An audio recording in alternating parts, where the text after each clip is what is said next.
have. Honestly, like that, it doesn't work, obviously. It barely works in this room. That's right. So, yeah, again, if you're gonna format things poorly, yeah, you got a problem. But anyway, we're trying to discourage one.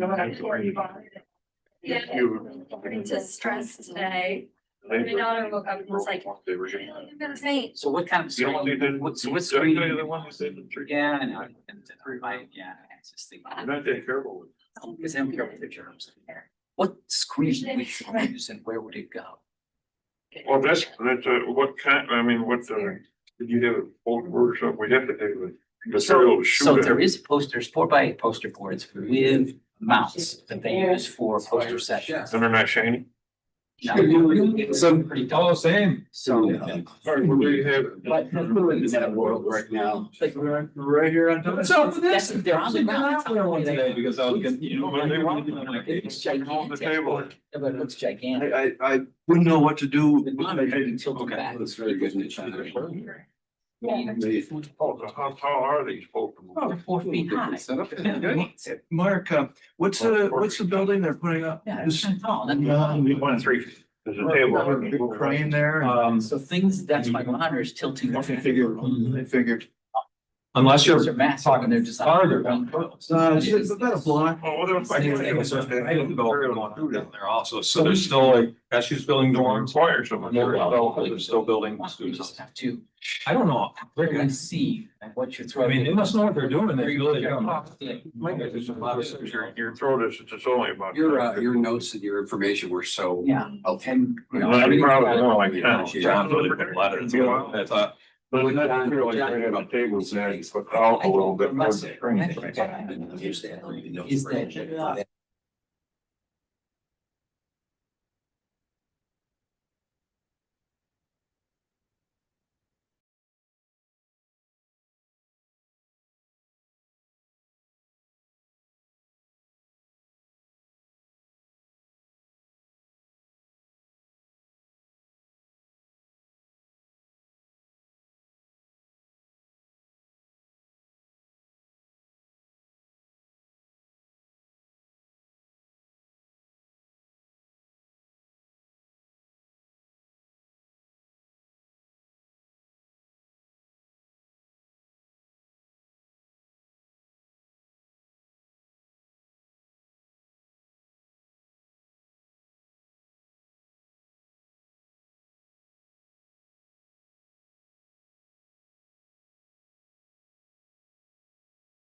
Hey, good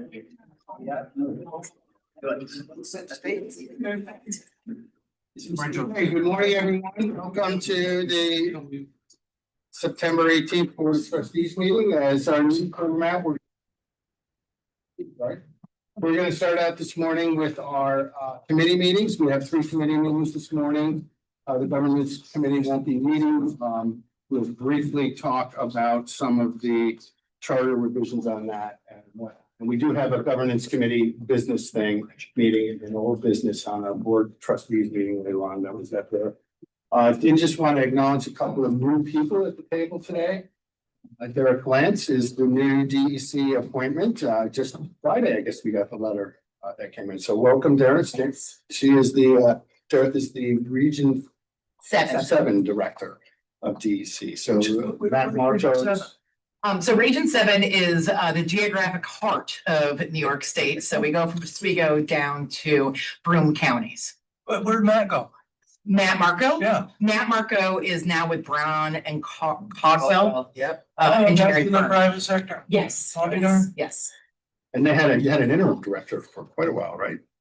For Region 7. Region 7, no, well, that was me for a little bit. You had Adriana Espinoza, who was our Deputy Commissioner for Equity and Justice. No, I mean, in Region 7, you had an interim regional director. No, that was just me. I've been there since 2023, so. So now the firm. And so, yeah, so Adriana, really appreciates this, but lives pretty far away and has some additional requirements in her portfolio now.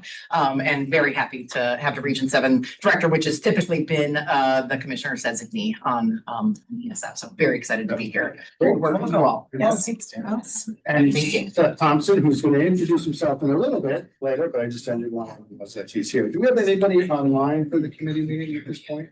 Particularly trustees? Yes, if we want to call roll.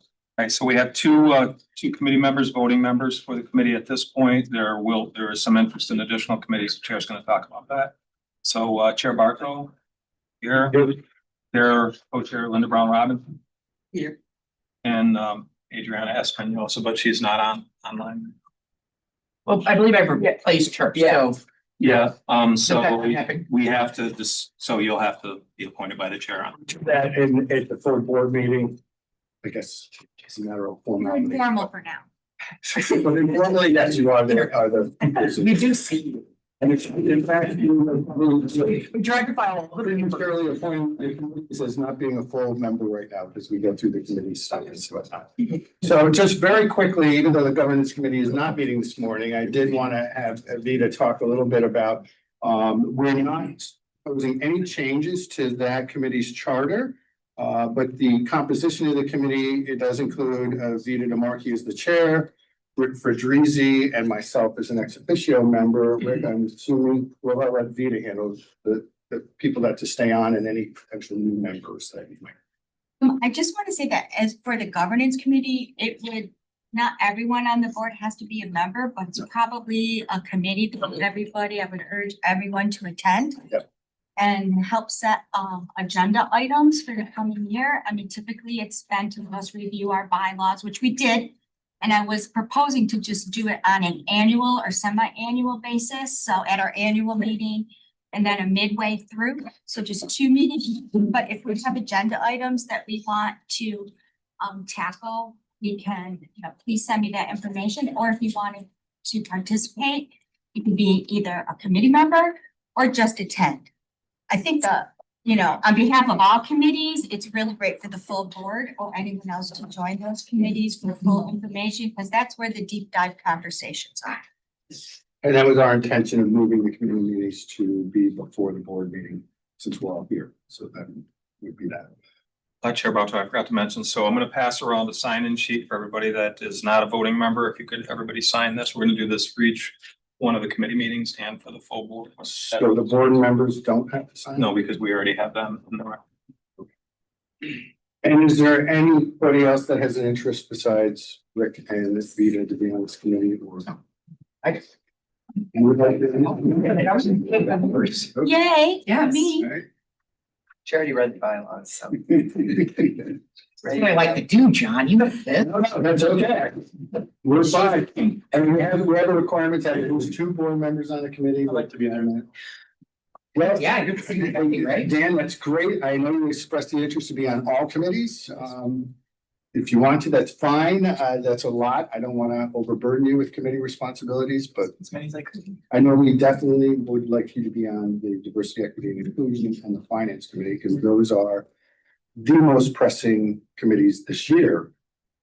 Certainly are going to be the busiest committees. So, Trustee Barry, you could consider just being on 2 committees to do a deep dive. Sure. And then just joining the other committees for your perspective and participation. So just to. so But you can come to all of them. Right. you don't have to choose them right now.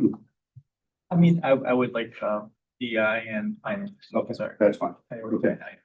So that being the only committee that's not meeting, we'll stay with that. So that committee will then have as full members, Gina DeMarchi, Rick Fedrizzi, Derek Lance, and then myself as ex officio.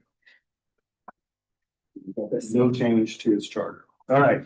Now we'll go into the meeting of the Diversity, Equity, and Inclusion Committee, which is chaired by myself and Linda Brown Robinson. We do have the agenda. Does everybody have the agenda for this committee meeting? Okay.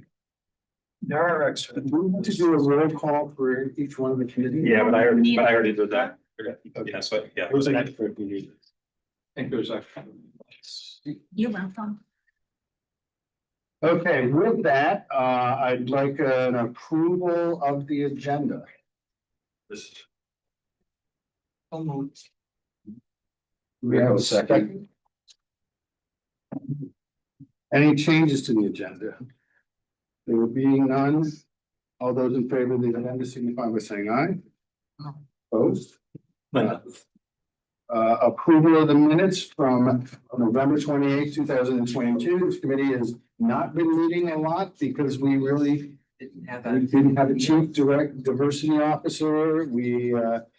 We had been participating in all of the inclusion, diversity, equity, and access committee meetings. Linda, bless her soul, has been involved in all of that, as well as in the search for the CDO.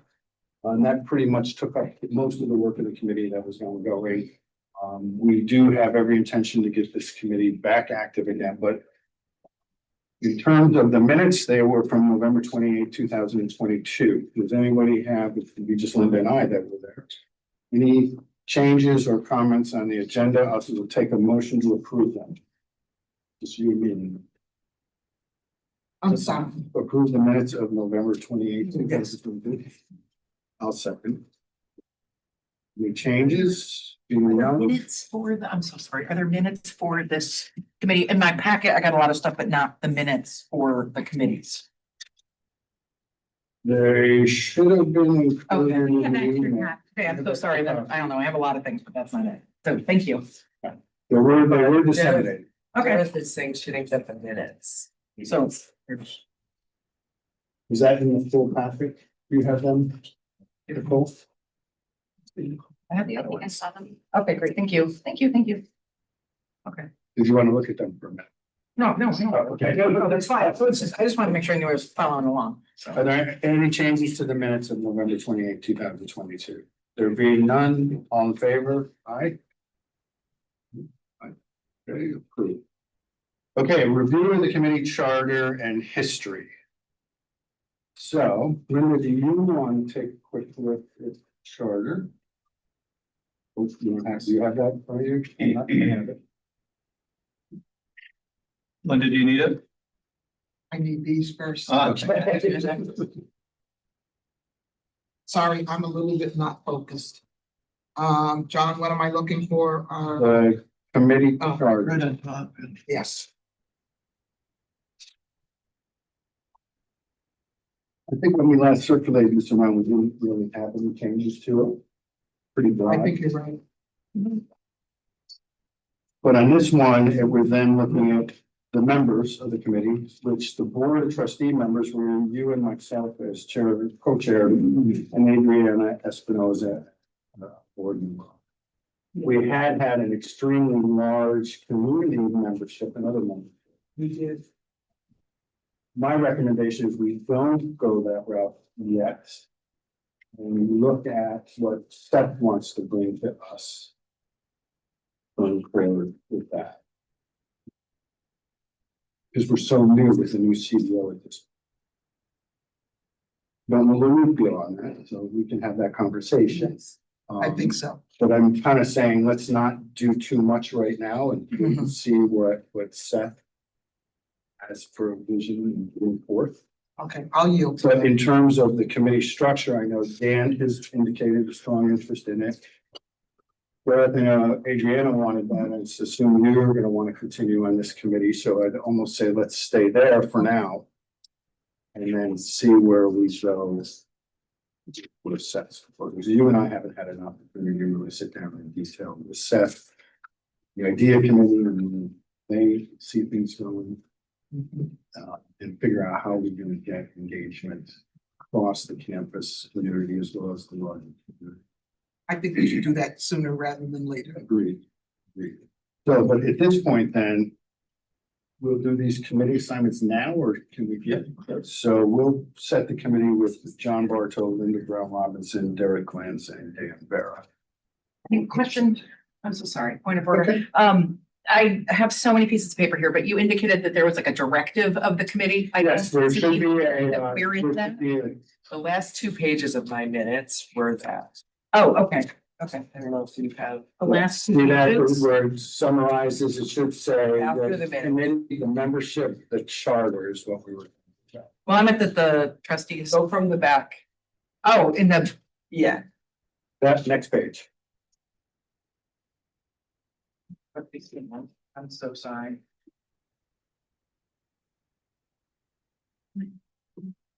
Without the watermarks. No, I'm really not. it should be really like one page and only one thing on. Yeah, in the DEI packet, right? No, No. well, it's weird. It came out in every one of the committee things, but it also came out. Looking at the charter there? Yeah, It's right here. This is brief on that. It's. I'm so sorry. That's okay. Great, I don't know why, I cannot find this piece of paper, so. So if you go to this. DEI, Okay, She's got it.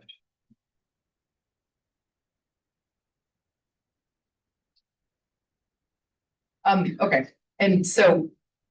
So the charters to review and make recommendations regarding Correct. college policies and plans, okay, and so then that is the chart. that's great. And then we would have I'm cool with, and then the next step to meet, so we can do like a strengths, weaknesses, opportunities, threats to understand where to actually focus Well, home. we're gonna let Seth talk about Seth's that, gonna because do it. he's already started some of that, in terms of, there's been from a historical perspective, I'll give you that 30-second soundbite, which might take a little longer. We have had a range of fits and starts on this. So, oh boy, about 7 years ago, SUNY came out with a 25-point mandate on diversity, equity, and inclusion that all campuses were supposed to look at and come up with a strategic plan to put in place how they were going to address diversity, equity, and inclusion. That was under Chancellor Malatras at the time. And that plan, I believe, still exists. How much that's still the guiding principle is out there, we don't know. And we started a process of trying to get a plan developed, reflecting some of that under Dr. Malika Carter.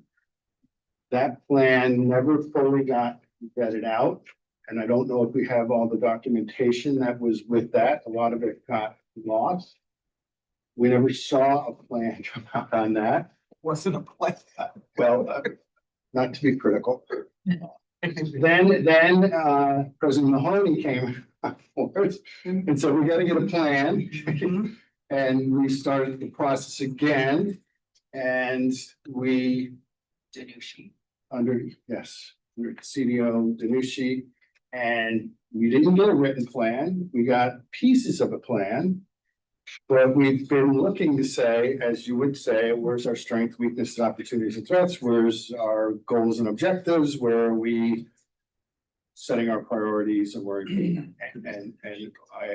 we had always envisioned that the trustees committee was to ensure that the appropriate level of resources and attention were being given to that process to ensure it was being implemented. Never having a plan, never really having a process or whatnot, there wasn't much to really invest in and get behind, and we knew she had left, and we started the process of searching for yet our third CDO. It's taken us a while. We now have Seth is our third CDO. And one of our priorities will be, can we get some form of a plan in place that is going to give us a sense of direction, whatnot. We have had this inclusion, diversity, equity, and access committee, which has been kind of a organic committee of no real structure, no real charge. I don't know that the president's given any charge, the CDO isn't given any charge. They've been there. And they've done a lot of good things in terms of helping us keep things hobbling along. But I think they too need a sense of direction and a plan and some structure. And Seth's been here, what, 4 weeks now? 21 days. 3 weeks. So we were sober. In how many minutes? So it's, there's a lot saying we've got to get our act together. And we've got to put some priority and attention to this. And do something. It's been a long time coming. Could I ask one question? Yes, you may. Just because it's so pertinent to what we're discussing right now. Has there been any current direction from SUNY relative to kind of pressures we know that are going on all over the country with universities and colleges relative to DEI? Is SUNY taking a position? Are they helping us? They're reinforcing that their priorities are diversity, equity, and They are inclusion. reinforcing. Is that your take, Kitty? That Yes, they've been very clear that we're not backpedaling or kowtowing. Okay, that's important. And I'll just state from DEC, since we have like at least a third, maybe more than a third ESF graduates that make up our ranks in our 3,300 plus employees in the state. It's really, really important. We want a workforce that looks like the state. So our conservation officers, for example, I mean, the test closed yesterday. We were at 13% women, for example. I know it's now down to 11. I don't have folks like in the pipeline. I have a female director of my division of law enforcement right now. I expect that she's going to retire at some point in time. I don't have kind of like folks coming in. We're also, I think, the whitest state agency. I mean, there's some real big issues. So we see ESF as the critical pipeline to make sure that, environmental conservation and protection reflects the rest of the state. So anything that we can do and to leverage this, and I think there's also dovetails with sustainable finance and a variety of other things. So it's real urgent from my perspective on a staffing perspective and the next generation of kids that graduate tomorrow. So, So that's the longer before we Yeah. an elevated speech is what we're at. I think that's it. And Linda and I have been quite frustrated, but also wanting to see this get moving along. We'll get there. We will get it. So with that, we'll go with these four, myself, Linda, Dareth, and Dan, the committee members at this point. And we will be putting out, once we get a chance to sit down with Seth, some committee meetings, I think the bigger thing is here to support you, Seth. So with that, let's turn to your introduction. How your first 21 days? Thank you, Chair Bartow. Would you like me to stand? Whatever you're comfortable with. Yeah, however you're comfortable. Well, if we're live streamed, doesn't he? Oh, yes, if you want to go up to the podium, I hate to There's a say. microphone above him. Okay. Oh, you should You can stay there, you can stay You there. can say that. All right. Was that big? This is a high-tech room. I see. With the green All right. light in the front in the ceiling. Oh, it's even got a PowerPoint. So, yes, my name is Seth, or Anwar Thompson. I go by he, him pronouns, sometimes they, depending on who's calling. And so I am absolutely honored to be here at ESF, serving in this capacity as the Chief Diversity Officer. I have been completely impressed by the student body since before I entered.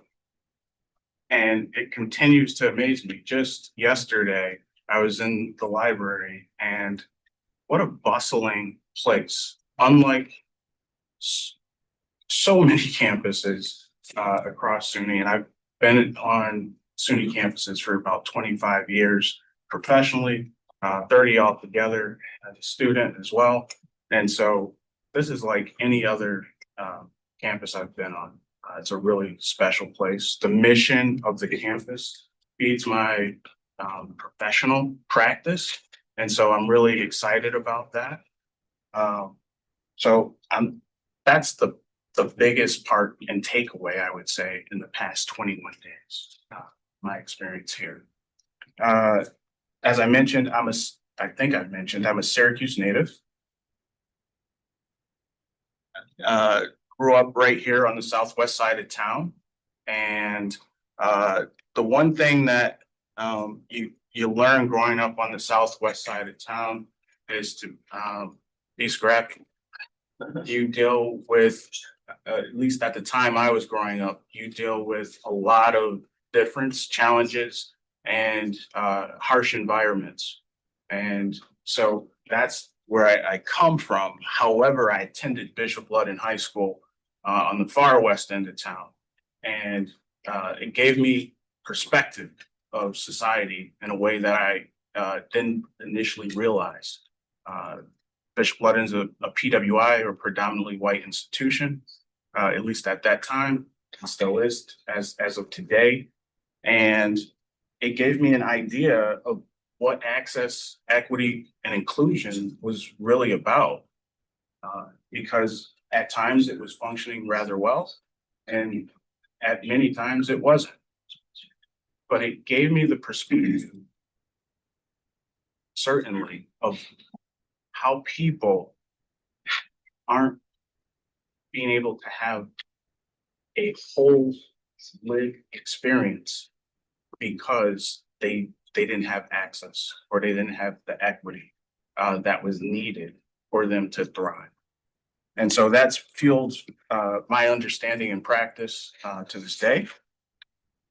In my practice, over the past 25 years, I've had opportunities to be within the academic spaces of academia, administrative, and within my community. I've also had experiences of leadership. So when it comes down to it, I would say my professional capacity within academia, I've been able to change the classroom space and from in front of the classroom, while also changing training and development for faculty, and also growing the faculty base in respect to diversity. Additionally, as an administrator, I've served in the leadership role of Vice President of Student Affairs, served in a way where I've led 10 different areas across the campus, leading a comprehensive program. And at the same time, in the community, I've been elected as the alderperson for city council twice within my community, the largest ward within Portland. So, and as you were alluding to, Chair Bartow, I'm only 20 days through the plan.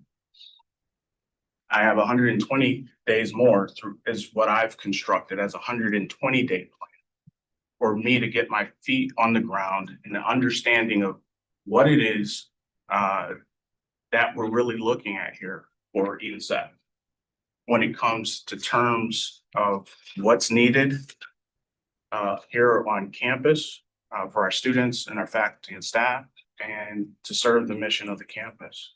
And with that, a plan is part of that outcome. I think there you mentioned a SWAT, that's within the first 40 days. At least it will feed the SWAT within the first 40 days. I'm looking to schedule some listening sessions. I've already been engaging with a number of groups across campus. Just yesterday, I met with student affairs. I've met with this MOSA, our Student Government Association, and I'm looking to continue to have more focused sessions with groups around campus as we continue on to feed that SWAT. A review of different documentation that is available related to DEI here on campus is available. Part of that process of review has been underway. We have more to do with that to get an understanding of what those documents are telling us. But I think what's more important is now. We do need that context, but we need now and what the lived experience is now for our students, faculty, and staff. And so I'm looking forward to serving in this capacity and see that we're using our inclusive practices to understand our campus and be transparent about it, what we bring forth. Questions that you might have? We'll grill you next time. Okay. On the 121st day. Yeah. No, I think that's great. And I did hear you briefly discuss this at one of the idea committees that I participated in. And I did like what you had put forth to them about them thinking of being a more structured committee in that process. And I would encourage that. And I think Linda would too.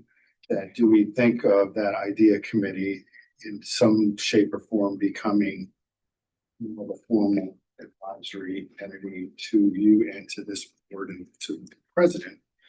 I mean, one of the things here is ensuring, as you said, that transparency and communication and making sure that that's happening. A lot of that does happen through, the student association groups and whatnot, but I think to the credit of that committee, they've tried to do that, but how do we make sure that they're representative of the whole community? If that's productive to you. Right. But I know you said, I've got to have input. And you can't be with everybody all the time. Right. How do you ensure that you got something that you have? And they do meet frequently. So what are they meeting every other week at this point? Every other week, and at this point, they look forward to move to more of a council model where there are maintenance that are really on the ground doing the work. And we're coming back more as an advisory board, as a whole body, to give advice on what's been moved forward to the council. So I do that, and then Linda and I would like to sit down with you. I work and reside in the Albany area, so I might be remote, which is, I'm happy to get out here if I can, but my schedule gets pretty busy. Henceforth and through the legislative session. Thank you, Mariana. We don't see you. But I will do what I can to meet with you, and then we'd like to do that sooner than later. I've felt this support, Chair Bartow, and I'm looking forward. Good. Can I just ask a quick structural question? So are you a direct report to President Mahoney? Okay, and then do you have staff? I've been assured that I have. So we can understand. Well, I think that's important for expectation management. So thank you. Yes. He's being very diplomatic, but no, he's I hope getting the support that he needs from a lot of the staff, but you'll hear in the finance committee where we are. Understood. We have a lot of staff. Yeah. It's going to talk There about. probably will be a certain amount of support from the student body as well. And Yes. and the committees, Heather Engelman has been outstanding in her commitment to keeping things going in the absence of CDO, and then I hope we asked her to help you get introduced around campus and so there, but it's a mishmash. It's not a dedicated staff person that would be writing the 120-day plan for him. Right. And I think I speak for all of the trustees that if there's anything or any questions you have, once you get to know us a little, that we could provide to you that would make your job easier, let us know, please. Appreciate that. Yes. Okay. We're 2 minutes behind schedule, so we'll get ourselves going on here. So next is the Facilities Committee. So we should have that agenda. Facilities Committee. And do you wanna, Motion to adjourn? Yeah, No. sorry, yes, Bart, We do sorry, that? sorry.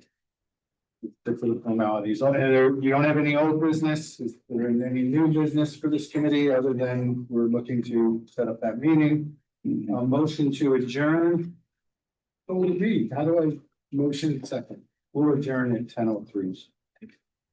That was gonna be one of my questions for a Robert's Rules expert, like when there is only you that has voting ability, do you make the motion and second it yourself? Chair's discretion. Yeah, chair's I discretion. know at the Thruway, our committee meeting, all the board members participate in moving things, and voting on things. Okay. I mean, I think that would be, Adjourning meetings. because our last meeting, we did in fact members present.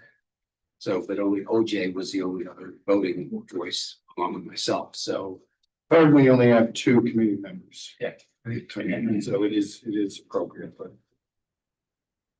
Any suggestions are more than yes. appreciated. Love if I get to play with the relevant. So with the Facilities Committee, I will turn it over to you, Rick. Great, thank you very much. I would like to. We are discussing the Facilities Committee meeting of September 18th, 2025.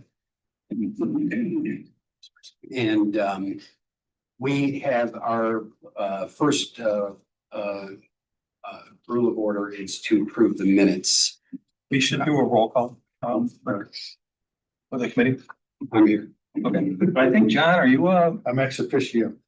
we just have you. Yes, you're ex officio. No, good. And you, yeah, it's your staff. Okay. So that's something we got to deal with. Yeah. The point of the committee. So that was part of my confusion, but charging forward, the ability for us to approve the minutes, I would appreciate a motion in case anyone. I'll move that. Any questions? And Ex officio. I will second. That would be great. All in favor? Aye.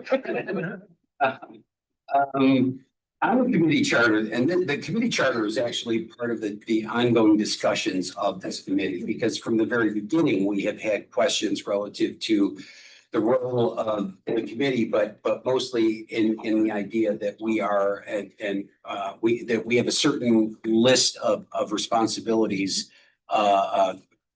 dictated through the governance role of our organization, but yet the great majority of decisions made regarding facilities are largely staff driven, focused on budgets, focused on need and the prioritization of these projects, renovation versus new construction, all of those things. So understanding that charter is a right now somewhat fluid, and we are looking to develop a more rigid charter going forward. But having the ability to review or make recommendations regarding college facility systems and infrastructure, including opportunities for incorporating green and sustainable technologies and materials. We want the mission of the college to be part of the mission of the facilities group. All buildings should reflect the kinds of things that our students really care about and ultimately matter. So that is the review of the committee charter.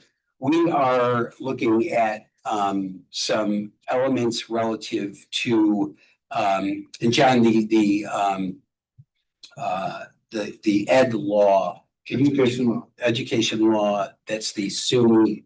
That's the powers and duties of the Board of Trustees of ESF. Okay. Outline some very specific things with respect to properties and plans and management that are there. John has identified Highlighted a couple of things. the things that are most pertinent to the facilities committee.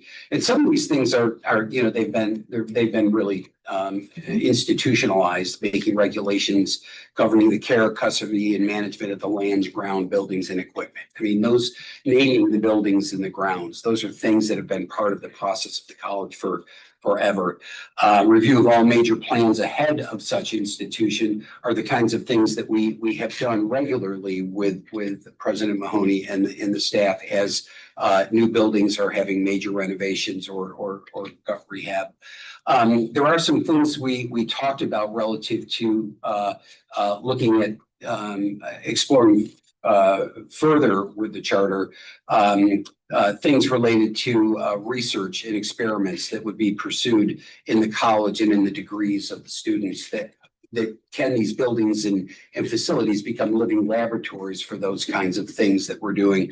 And ultimately, John identified, and I didn't even know this, but throughout the college and at the satellite campus facilities, that there are standing committees for some of those.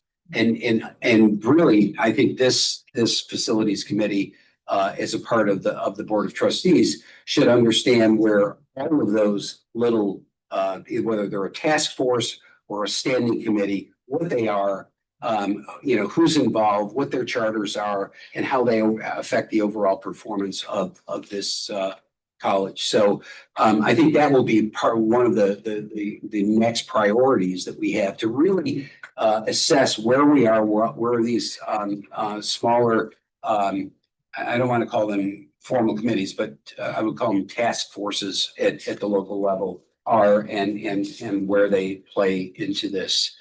So that I would say would be for the next meeting. We will have a further discussion relative to the charter, the incorporation of some of the things we understand well about the ED law, and some of the things we may have some questions with, and bring that forward after at that point. And then now I'd like to turn it over to Mark. Mark, if that's okay, relative to you were going to talk about personnel and then an update of the capital projects. Can I just ask a quick question? Yes. So I'm just really curious because I just wanted to know if the Advisory Citizens Committee exists, and is that what you're talking about? That's not one of the ones. Okay. No. Okay. No, I mean, Because that's in the law, is that the trustees are supposed to foster development of Advisory And Citizens that's Committee. supposed to, but we have the option to do Okay, it. I didn't know if that's what all those committees were kind of under, so I'm trying to understand the governance here. I'm just learning. Okay.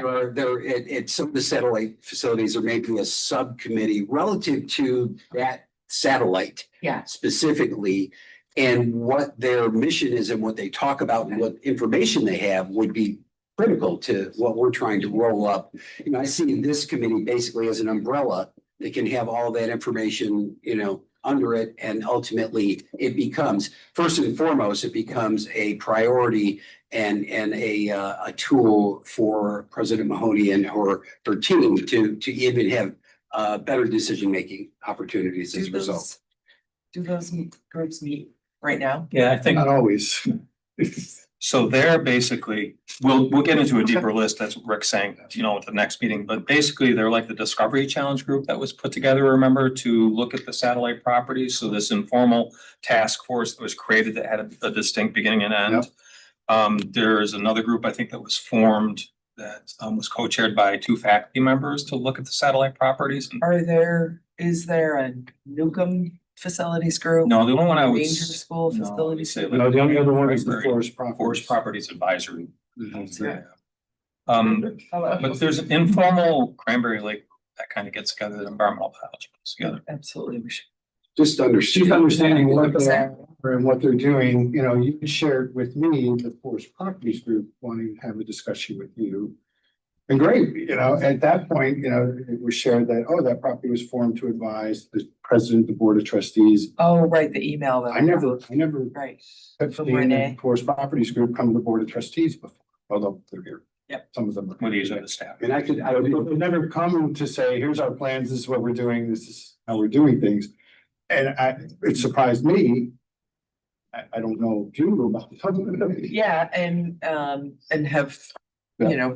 On a staff level, but Mark reports on the activities, including revenue generated and things like that, but no, there hasn't been a formal presentation. To the board, no. Right. So it was just trying to get a handle to say, how can we better support that? Right, so I got an email, just so you know, you might have been copied on it, but I got an email, I think it was from Renee Renee Germain. Kane, and you shared it with me. And I You said, say, "Oh, that's me." yes, let's meet, Yeah. right? So I think, and then Renee said he wants to do a little homework and then Yep. come back to me for a meeting, so. Which is fine. Okay. Terrific. Okay. Yeah. Okay, so we don't have a PowerPoint or anything at this point, and I'm gonna explain why. So we're gonna build up to a bigger presentation. I talked to Chair Fedrizzi about this already. But I did want to highlight a couple of things, and the first is just to explain kind of what's happened with some staffing at in the facilities area. So just broadly, think about this broadly. There are three major units at the college, maybe four if you consider forest properties that relate to facilities. So the forest properties unit that manages the 25,000 acres. You could say that's a facilities related entity. We have an environmental health and safety services unit that has a lot of responsibility for our facilities, not just from the environmental health and safety standpoint, but grounds and custodial report through them. So that's a facilities unit. Then you get into two very large units that are typically thought of as our facilities area that used to be referred to as physical plant, and that is the facilities operations area. So that would be like our mechanical trades, our building trades, our fleet, our vehicle garage. I see everybody's writing, so I'm slowing down. Our mail, shipping, stock room, those kind of functions. And I'll put all this in writing so you have it. I think that's it for the operations side. And then the facilities planning, design, and construction group. So over the years, I mean, I've been here 10 years and this whole thing has been restructured several times. It was restructured several times before, and some of the board members that have been around probably realize that. And up until recently, we had of those two major units, we had somebody in charge of the facilities operations, who I'm going to introduce in a second, and somebody in charge of the facilities planning, design, and construction. That was Diana. You might remember Diana coming to some of the meetings. Diana was very fortunate to get offered a position at Binghamton. And she's down there now and she's working on a really very similar role and doing a great job. We did not fill that position. We're now evaluating how we want to be structured moving forward. And in the meantime, we were very fortunate that Rustam Petrela, who's sitting to my right, who was in charge of the facilities operations area, was willing to step in and help run both of those units. That's a large undertaking. And I really appreciate Rustam's willingness to do that, but that's the core of what this committee has focused on is the facilities planning, design, and construction side. So Rick, when we talk about our charge, we might want to be specific about that too, moving forward, because really the focus of our agendas up to this point have been on, the building projects and the critical maintenance projects. But I just want to take 1 second and allow Rustam to just quickly give you a little background and introduction of who he is. Been doing a great job. Thank you, Mark. Good morning, everybody. Good morning. Rustam Petrela. I've been working for almost 25 years, last 25 years with the county government. Johnny and Matt. My recent positions have been Director of Capital Planning and Implementation. I worked as Deputy Commissioner of Facilities. I worked in the management and budget as Senior Management Analyst, covering the physical services, mostly physical services for the county. I've been a financial analyst as well, so my background is engineering. I'm a mining engineer. I used to work as a designer of mines and came to school here in Maxwell in public administration and same class with Mark. Yeah, classmates. I was number 1 in the class and you were number 2. Yeah, fine. Behind.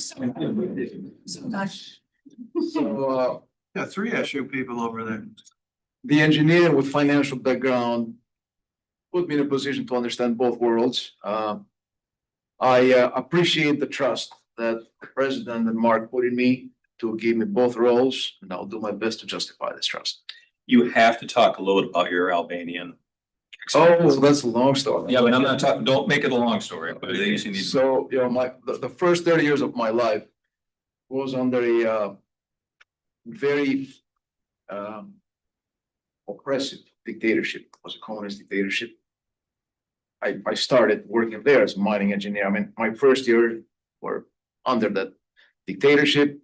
Then the things changed in early nineties. Communism was overthrown. A new democratic system started.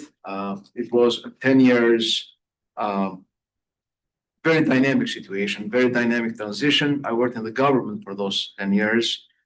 I started as a president of the National Corporation of Copper, which included all the copper mines and refineries and smelteries and wire and cable factories. And then I was pulled at the Ministry of Foreign Trade, covering the desk of mining.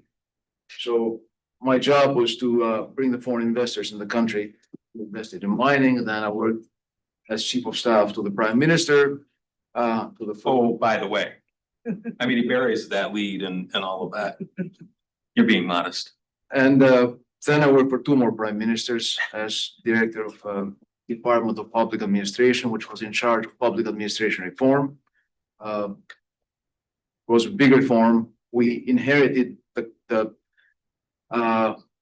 government machinery from the communist system, and we had to change it and make it adapt to the new form of governance and to the new mission of the governance. We couldn't keep certain institutions which were oppressive institutions. They were gone, and we created the new institutions to carry the mission of the new government. It was a very exciting time, time of a very fast growth professionally and intellectually, and I enjoyed that time. It was a time that we're making a lot of change, and it took about 30 years for the country to come to a place that now I say that when I retire, I'm going to go spend half of the year there. It wasn't like this, like 10 years ago. So that's very brief thing in my Albanian experience. I moved here in 1999 because I came to school here. At that time, I thought I'll be here for like 2 or 3 years, and here I am. Here you are. This place was very good choice, great place to raise kids. What I appreciate very much in this place is that I achieved my dream. My dream was to have a life in which when I put my head on the pillow, fall asleep, the only worry I want to have is the thickness of the pillow. That's our dream too. I'm there. I mean, when I fall asleep, I'm like, all right, is this pillow good or should I change it? So I'm grateful to this place. I mean, I was received very well, both myself and my wife. We found a home here. And when we look behind, we say that we did the right thing for us and for our kids as well. Great. Well, Thank you. okay. We're very fortunate. And Ruslan has 2 very successful sons, and he had his mom here before she passed, so which I was happy about. How long have you been at ESF? January 2024. That was So Rustan brings a lot of financial and budget experience, which is really important to this facilities planning, design and construction area. And we're giving him a little time. One of the reasons we don't have a full-blown presentation today, because Rustan is really reworking a lot of things so that we can put it in a much more usable, understandable format. Because it's a very complex system that, as you're learning the way the construction fund at SUNY funds things. So we expect by the next meeting or the one after that, talk about when we want to do this, we could do a more detailed presentation, but I'm going to give you a quick update on some facilities today. Good. Any other questions for Rustan? Thanks for being here. No, but thank him. I thank you for your assistance out there. How did it go? It, You got your wheel? don't. Linda was forced off the road by 2 ambulances on Almond Street, which there's no place to be forced off the road. Great. Blew her tire. She's heading to Ithaca later, so we're trying to help her. And I have to replace all 4 tires, not just one, all 4. I would always go. Sorry. Oh, wait, man, I'm just hitting Van's bank account. All right, dear. Get ready. Okay, I do want to update you on some projects. So this document that I'm holding here is a document that I'm reviewing with Joni and Matt and others right now. I thank Rustan and his team for helping to start to put this together. You haven't even seen this version of it. So you share that with us at some point? I will, definitely, yeah. You see the yellow, those are holes in data. So once I get all that yellow taken care of, I'll share it. But let me, before I go through this, just highlighting some of these things, let me remind you of the process. It is a convoluted process that the state has. We receive our funding through the State University Construction Fund. That's a separate entity that's affiliated with and directly associated with SUNY, but it is a separate organization with an executive director. And that funding comes from the state allocations through the state budget. So every year, we're not really sure what we're going to get, like most state agencies, until the budget is passed, and then we see what has been allocated. The construction fund has a series of pots of money.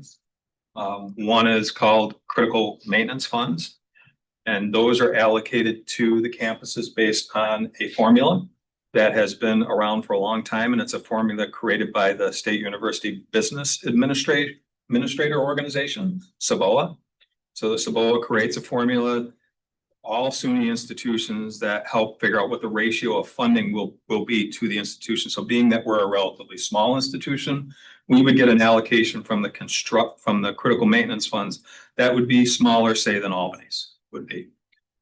So it's that ratio that's important. We get, last couple of years, we've received around $2 to $2.5 million a year for critical maintenance. Critical maintenance is anything over $150,000 up to, and I can't remember the high level.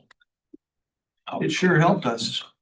It has. Are those non-bondable funds, Yeah, maintenance, it's yeah. like regular O and M You stuff? can't use it for any new construction. Okay, cool. Okay, that's great. And you can bank it year after year, and that's something I have to give President Mahoney credit for. Is when she came in here, we were banking money. We had like a rainy day fund, and she recognized, I think the rainy day is here. Yeah. Of course, I know the state doesn't give you more money. No, and they look at that and they say, wait a minute, you're sitting on this money. Right. So through Diana, I give Diana credit, she was able to get that spent down in her team. So now we're at the 2 million per year. If there ever was a critical need, we don't have that extra money, but I can give you an example of how, and President Mahoney was correct about this. It's not like if we have a critical emergency, the state's just gonna let us flounder. When we had the floods up in Newcomb a couple of years ago, we didn't have enough money to pay for some of that damage, and the state construction fund came up with $1 million to help us with that. So it's because our reputation is good in this area that, and they understood the importance of doing that, they did it. Okay, so that's one pot of money, critical maintenance. There's another pot called LUMP. I thought that was an acronym. It's not an acronym. It's lump funding, and that is, I think that is bonded. Derek, I'm not sure. I'll have to go back and look at this, but that's also targeted for not new construction, but I think you can make an argument for some new construction. For instance, if something relates to accessibility or ADA compliance, that's new, and I'm going to give an example of that here. You can tap into that. But it has to be for like things that are durable for 10 years. Exactly. Okay. Yep. So, and that is it's not as specific a process like the SBOA formula to get the money. And this is where you'll see a lot of other institutions, and we've done the same, advocate, not using the lobbying word, advocate. And you'll see the hospitals have been effective doing that year after year, and they'll get a good substantial portion of the lump funding. We have been successful over the last couple of years getting pretty good lump funding. So chunks of money. And why? Two things. We have a 5-year plan that we've developed with the construction fund. We have annual meetings to update the plan. We have one coming up in October, which is the other reason why I felt our next meeting would be much more, fruitful, because we'll have had our annual meeting. President Mahoney's going to be there, and we just go through the 5-year plan, and we all come together like, yeah, this is where we want to go with the plan, where our priority projects are. So they look at that. They ask the campus if you have a facility master plan in place. Not all campuses have facility master plans in place. We do. The facility master plan we have is a little dated. It's not completely accurate, but we have it. And it's just another source of information that they'll use to decide what lump funding we'll get. And then they ask us for one other thing. It's very informal. In about January of every year, they ask us what our top 3 priorities are. And so we'll get together and we'll just give them our top three priorities, like Hillock Hall, Moon Library, and others that are on that list, but those two have been on. So did you say they would be part of the lump funding or no? It's a big project. I'm gonna talk about that. Okay, but that's not lump funding. It is, Oh, it is? yes. Okay. So, but I'm just saying, those are the data sources they use. To get you there. And more informal, do you have shelf-ready projects? We used to call those shovel-ready projects, but here it's shelf-ready. Projects that are maybe already have been designed or pretty close to being completely designed, that if the state of New York has money in lump at the last minute, they'll go to campus because, as Joni said, they need to spend this money. They can't be sitting on it. And what I learned is, I thought all SUNY campuses were really effective at spending this money, and they're not.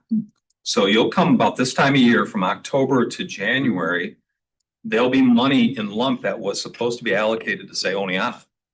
And for some reason, Oneonta didn't do the project, something happened, and they want that money to go out the door. So they'll look to the campuses that have all those other components I just said. 5-year plan, facility master plan, they've given the top three priorities, and they have shelf-ready projects. And we have so many of those right now, shelf-ready projects that we can just put out. I'm gonna give you an example. So we've been pretty effective at getting the lump. How is that communicated? That, it's a loaded It's relationship based. I see, yeah. Absolutely relationship based. So I give Ruston a lot of credit. We have construction fund has assigned, I don't know what they call them, but liaisons for each one of the campuses. Ours is Annette Barnes. And we have a very strong relationship. I think we talk to her almost on a daily basis. All right, that's 2 pots of money, critical maintenance, lump, and then there are other pots, and every year they change. And it's still unclear to me with some of these where they reside. But there is a flex fund that's related to research projects that we're learning more about right now. So don't ask me any more about that right now.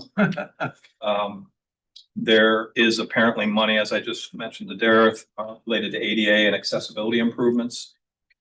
And we have applied for some of that, and I don't know what that pot stands at right now. Those are the monies that are managed by the construction fund. And as board members have been around for a while now, we've also been effective at getting what the state calls strategic initiative funds.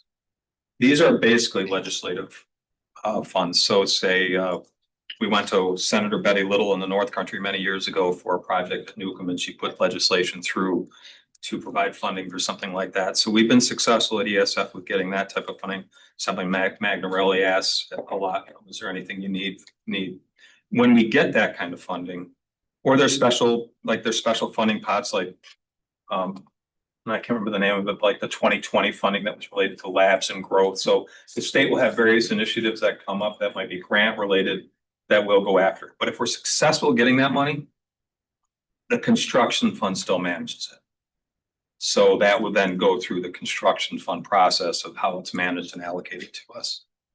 All right. So with that, any questions about all that nice I complex? just want to give you a time check. Yeah, so We are- 10:30. okay, so Illick is, I'm not gonna go through just a few.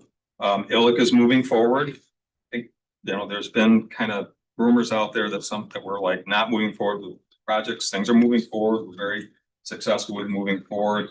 But we don't have all the funding for the project. That's why I went through that, because we need to get the funding year after you get through the state budget process.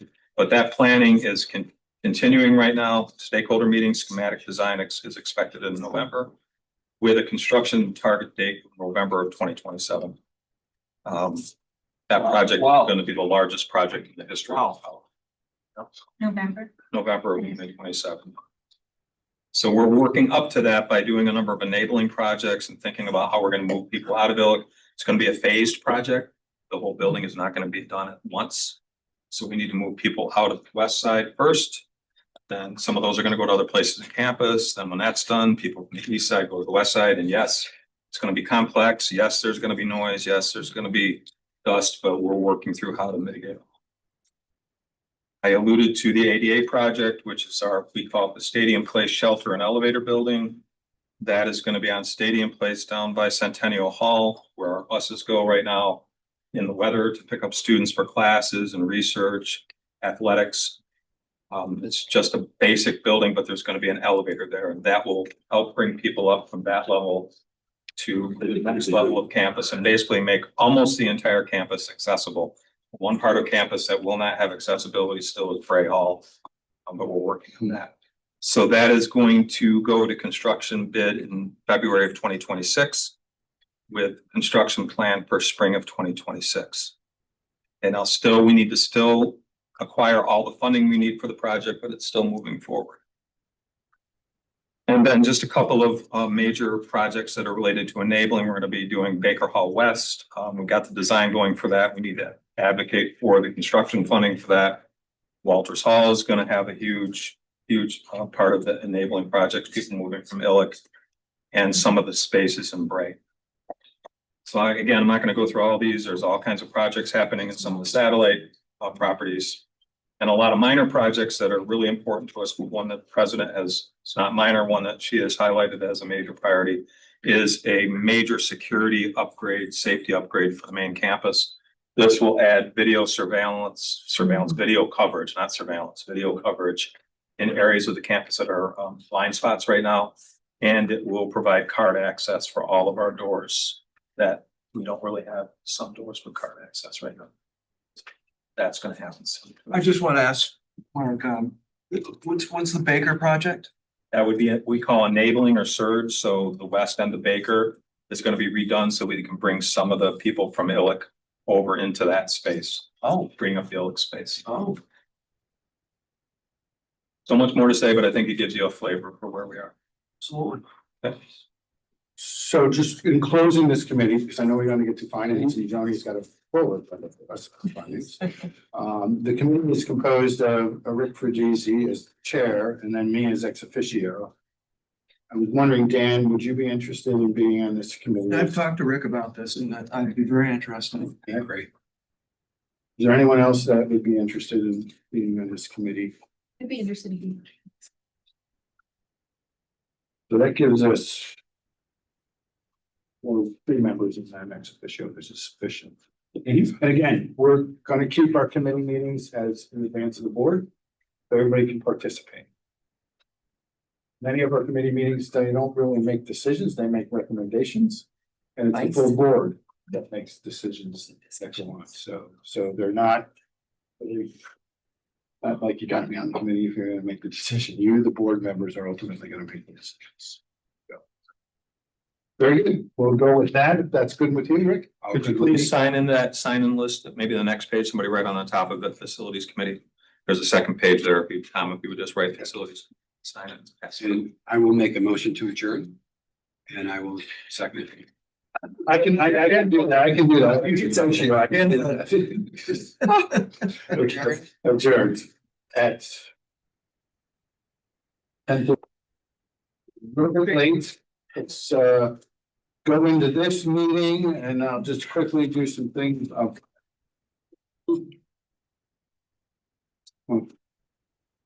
We don't have a chair because Bill Fisher had chaired this, and I'm gonna recommend that I'll be the chair of this, and we'll do these report outs. When we do the report outs, we'll formally do these, and the current composition of this committee is myself and Trustee DeMarchi, and I would welcome any consideration of anybody else. Dan, then what you expressed, then you.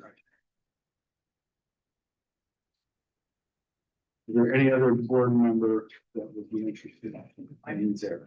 That would be more than enough at this point. Anybody else is dying to finance? Which will, I will say this is going to be our most active committee over the next probably 18 months, seriously, several years, but certainly over the next 18 months in terms of work that we have. So I don't think there's really any change to the charter. That's out there, so we will keep that as that. And then with that, I'm gonna turn over to President Mahoney. She's gonna do a presentation, and this is really combining parts. Agenda item 5 and 6, the budget and the 5-year stabilization plan, since they're so intertwined. I have not seen the PowerPoint in advance. I think she just finished this last night. Yeah. She would say she'd send me one yesterday. Oh, sorry. We were still working on it. Yes, And Tom Squires is here. Thank you very much, Tom, for being here. And I'm gonna jump right into the 5-year stability plan. And then if we have time, touch on the budget, but then we have an abbreviated presentation during the full board meeting. So this, I hope, is the opportunity for a little bit more depth and conversation. So if the board members have questions, feel free to interrupt me along the way. I'm gonna jump right in and talk about the 5-year stability plan. And this is something you've heard about many times. It's the focused campuses for SUNY are asked to put together 5-year stability plans, and we've been working with SUNY to do that. And the most important thing for people to know is that our plan is for growth. We are very lucky at ESF that there is great demand for the programs that we have, and SUNY recognizes that. And still, as I've told you in the past, is encouraging us to grow our way to a large extent out of our financial issues. So we have a plan to do that. We're gonna grow undergraduate enrollment, graduate school revenue, and continue our research portfolio. I'm gonna go into undergraduate enrollment in greater detail a little bit further in this presentation. And I just wanna touch on the fact that the research expenditure is up 21% year after year, or year over year. About 26 million in total volume, which includes 5 million in indirect, which supports grad students, faculty salaries, and research staff across campus. And our Vice President for Research, Lindy Quackenbush, is here. And although the research in many ways is parallel, there are a lot of ways that the research operation, parallel to the state operation, there's a lot of ways that the research operation provides funds for what we're doing on the state side. So real hats off to you, Lindy, and to the whole research office team. I know that $26 million in volume represents a lot of work on your end, and thank you very much. But the one I want to talk about specifically right here is the graduate school plan. The conversation that's happened over the last several months has led, I think, to the biggest misunderstanding in the area of our graduate school. There is absolutely, positively no plan to close our graduate school. What we are doing in this stabilization plan, and you'll hear in a lot of areas across the campus, is we are working to balance the revenue generated with the expenses. And we have work to do in the graduate school area. ESF has, to a large extent, and Lindy, you can feel free to correct or clarify, but to a large extent, when faculty have funding for graduate students, they admit worthwhile students and they're given tuition stipends at the PhD level. And then they go to work for us in many ways as graduate assistants, and they earn a stipend on top of that tuition. If faculty don't have funding for students, oftentimes they don't accept the student. And so Lindy, working with Zora, the dean of the grad school, and with our chairs, we're putting master's degrees programs together that we expect there'll be demand for and will be tuition paying. And that tuition that we can generate from a focus on that kind of degree will help us continue the robust PhD program that we have, because our R2 status is sacrosanct. And so what was starting out as, stop your free graduate program turned into, we're stopping the graduate program. That is not the case. It hasn't been the case. There's no conversation about the graduate program other than, like other areas across campus, we have to start focusing on the revenue and making sure that our expenses are in line with that revenue. Continuing with growth, we have had growth in our summer programs and hope to continue to do more. Add winter programming, encourage more online opportunities for people and experiential learning.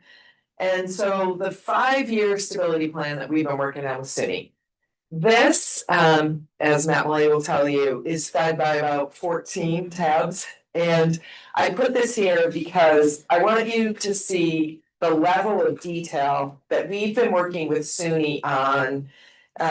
Josh Sager, the SUNY CFO, has been helping us by giving us monthly management reports, and they're helping us to see where every single dollar of taxpayer money that comes in as state aid or tuition dollars that come from our students and family is being spent.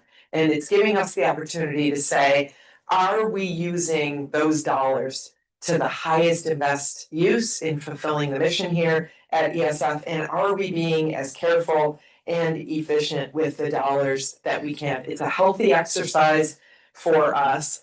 And I can summarize what all of that looks like in this. So if you look across the total surplus deficit, which is the fifth line down, that's really the biggest part of the focus. So you'll see that we have a deficit as represented by those parentheses that goes all the way out until 27, 28, where we move into the black.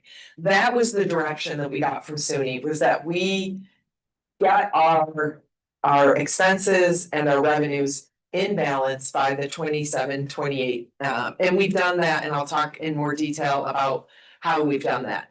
This line here with the total closing cash, that's our accumulated debt. So when we have a deficit, we have to borrow money from SUNY system, which is really the other campuses in the SUNY system. And that amount of money that we're borrowing year after year is accumulating. So the 8.275, it's been talked about as our deficit, but it's actually what's accumulating as our debt to SUNY system. And that goes across to the end of the plan where we're in the $16 million range. That is debt that ESF has accumulated that has been paid for by other campuses in the SUNY system and SUNY itself. This important part here with employee FTEs and student FTEs, I'm gonna give us a separate slide for that. So I'll come back to that, but that deficit is graphed here. Joni, before you leave that slide. Yep. Go back. Yeah. Can you explain why the cumulative debt reaches 16.249 million in 25-26? Well, we're starting it with the 8.3 in 23-24. And then we have This year. 935 in 24-25, the deficit, that'll add to the 8.2. Then we have another deficit of $7 million, which jumps it to 16. And then I'll explain in the next slide, but the reason for the giant jump in that deficit number is because two big contracts that we pay every year. One to Centrio that provides STEAM for the college, and our services agreement with Syracuse University, which is like $4 million. We did not pay those by July 1st when the fiscal year started. So we have two of those in this year, and we didn't pay them in last year. So when you get to this slide, you'll see Josh Sager has kind of normalized that for us. It says across adjusted for timing because it is misleading to say we had a $900,000 deficit, then a $7 million deficit, and then back up again, when really it was the timing of two giant contracts. So this is normalized, but the important part of this is, as directed by SUNY, we cross into the green in 27-28. And importantly, when we first got, we've been sort of back and forth, but when we first got to a place where we thought we had a plan that was achievable that got us to the green in 27-28, when you looked out further, it dipped back into the red. And this is important because SUNY has agreed to contribute an additional $1 million in years 4 and 5 to keep us in the green in those out years. That is really big news for us, because I think SUNY has seen we've done a lot of work already. We have a great plan.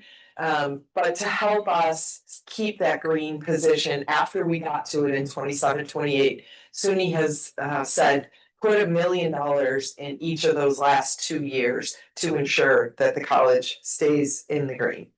And on that million, is that kept in our base going forward? No, and what John's alluding to is we have base aid 19 point something, it's on a slide coming up here. That hasn't changed in a long time. But over the last 3 years, this governor, state legislature, SUNY Board of Trustees, they've allocated additional state dollars to the campuses, but instead of increasing that base number, they've called it incremental aid. And I'll go into a little bit more detail about that. The million is more like incremental than it is an increase in the base. One last question on this slide. When we get to 2930, we still have a $16 million. Correct. Correct. Correct. Is that just ride? Well, that's a difficult conversation that we're gonna have with SUNY going forward. I think they wanted us to stop the bleeding and then we can tackle our outstanding. We are currently paying SUNY for a loan that they gave us a couple of years ago when we dipped into the red. And the payment was 1.6 million over 5 years. We made 2 of those payments, I think, and then SUNY has agreed to extend the time at 800,000 a year. So we're continuing to pay that debt off, and perhaps we'll enter an agreement like that. But I'll show you what the 16 would have looked like if we hadn't put this plan together that we have to now implement. Is there interest?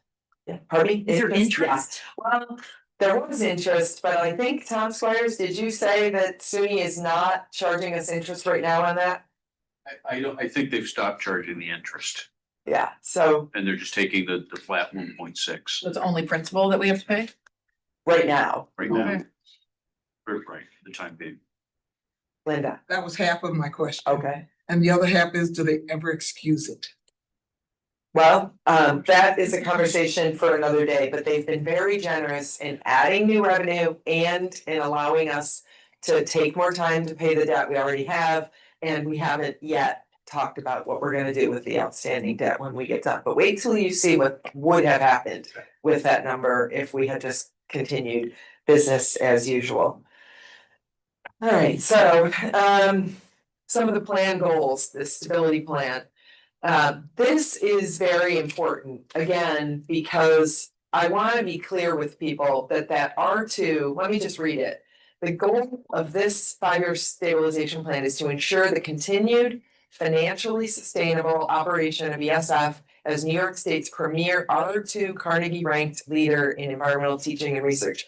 That R2 Carnegie rating is very important, and there's nothing in the stabilization plan that jeopardizes that rating. So the plans for revenue generation at the graduate school level are not things that we have to graduate, I think 20 on average a year PhDs. Yeah, no average, just 20. 20 a year, a minimum of 20 a year. We have to graduate a minimum of 20 a year. I think we're in the 25 range over the last couple of years, graduate PhDs to maintain the Carnegie R2 rating. So we have a healthy number of graduate students in the pipeline, so that we can do that. All right, the highlights of the plan, balanced budget, as I told you, by 27, 28. One of the ways we do that is with accessory instruction, and I'll remind you that this is SUNY allowing ESF to charge our students who take electives at Syracuse $355 a credit hour. Syracuse charges us their part-time rate, which in this contract is $750 a credit hour. Our students have always been able to take classes as part of their tuition here. But we pay more for those classes, and now when you're taking a class that's required for your major, it's still at no cost to the student. But if a student wants to take an elective that's offered at Syracuse, they get a deeply discounted rate but it's no longer part of the tuition. That has netted us 1.3 million, 1 million in savings on the accessory instruction because students have opted to take more classes at ESF. 300,000 of that has come from students who want to take the electives at Syracuse and have paid the fee. And there will be more of that because physics is a big expense for us, and that is fully moving over here. The facilities team built a new physics lab, and so we'll see that number increase over the course of this plan. Out-of-state tuition increase over the course of the stabilization plan. We expect 4.3 million in additional revenue. This is SUNY responding to a request from us because the state has as a goal, a laudable goal, to keep public higher ed accessible to New Yorkers. And they underwrite the cost of that education by keeping the tuition really low. The argument is that in other states, when New Yorkers go there, they're not underwriting New Yorkers. And we have historically been using state taxpayer dollars to underwrite to some extent the cost of people coming to ESF. It's exacerbated at ESF because our out-of-state population is relatively high. So it matters a lot to us when we get out-of-state students that are not New York State taxpayers that are coming here with that, with a lower tuition rate. So SUNY has allowed us to tick up the out-of-state tuition. It's one of the variables that Kitty's had to deal with in building a class, and she gets 4 or 5 new variables every year, as far as I can tell. And we want to increase the percentage of out-of-state students, but we're trying to find the right balance between what that tuition is and what students we get from that. But that, yes. One question on that, is this an increase above and beyond the emergency increase SUNY gave SUNY-wide? Recently? I don't know about an emergency increase. Well, they did an emergency rulemaking at the end of August that increased all out-of-state tuition slightly. I have not heard that, and Well, maybe. brought it to what we expected, it's. Oh, okay, maybe they're bringing others up to where ESF is because we're a year into this increased out-of-state tuition, but I'll look into that I'm further. just wondering if we're getting something more Um, than others. SUNY. yes, we have been. We have been. We've had a differential tuition on the out-of-state piece. All right, and then, there has been $6 million in additional state funding recently in the 23-24 fiscal year, and in the 24-25 fiscal year, we got $4.2 million from the state in that incremental funding that boosts what we get in direct state aid. We just found out a week or so ago that we now have plugged into our budget and our stabilization plan, 1.8 million for this fiscal year in incremental aid. SUNY was waiting for us to get our plan together before they greenlighted that money, and they just did. And that brings us to $6 million over the last 3 years in additional state dollars, which it represents 33%. A 33% increase over what our $19 million in base aid is. And then on top of that is the $2 million that I told you about, $1 million in year 4 and $1 million in year 5. And SUNY has made that clear that it's to recognize and build on SUNY system-wide importance of ESF's Adirondack properties. So I think SUNY would like us to work with other campuses so that they can avail themselves of the wonderful opportunity that we have with our satellite properties in the Adirondacks, and they're putting their money where their mouth is. So more to come on that, but that's the reason that we are now in the green for the last 3 years of this stabilization plan. All right, another big part of this that you've heard about is the voluntary separation program.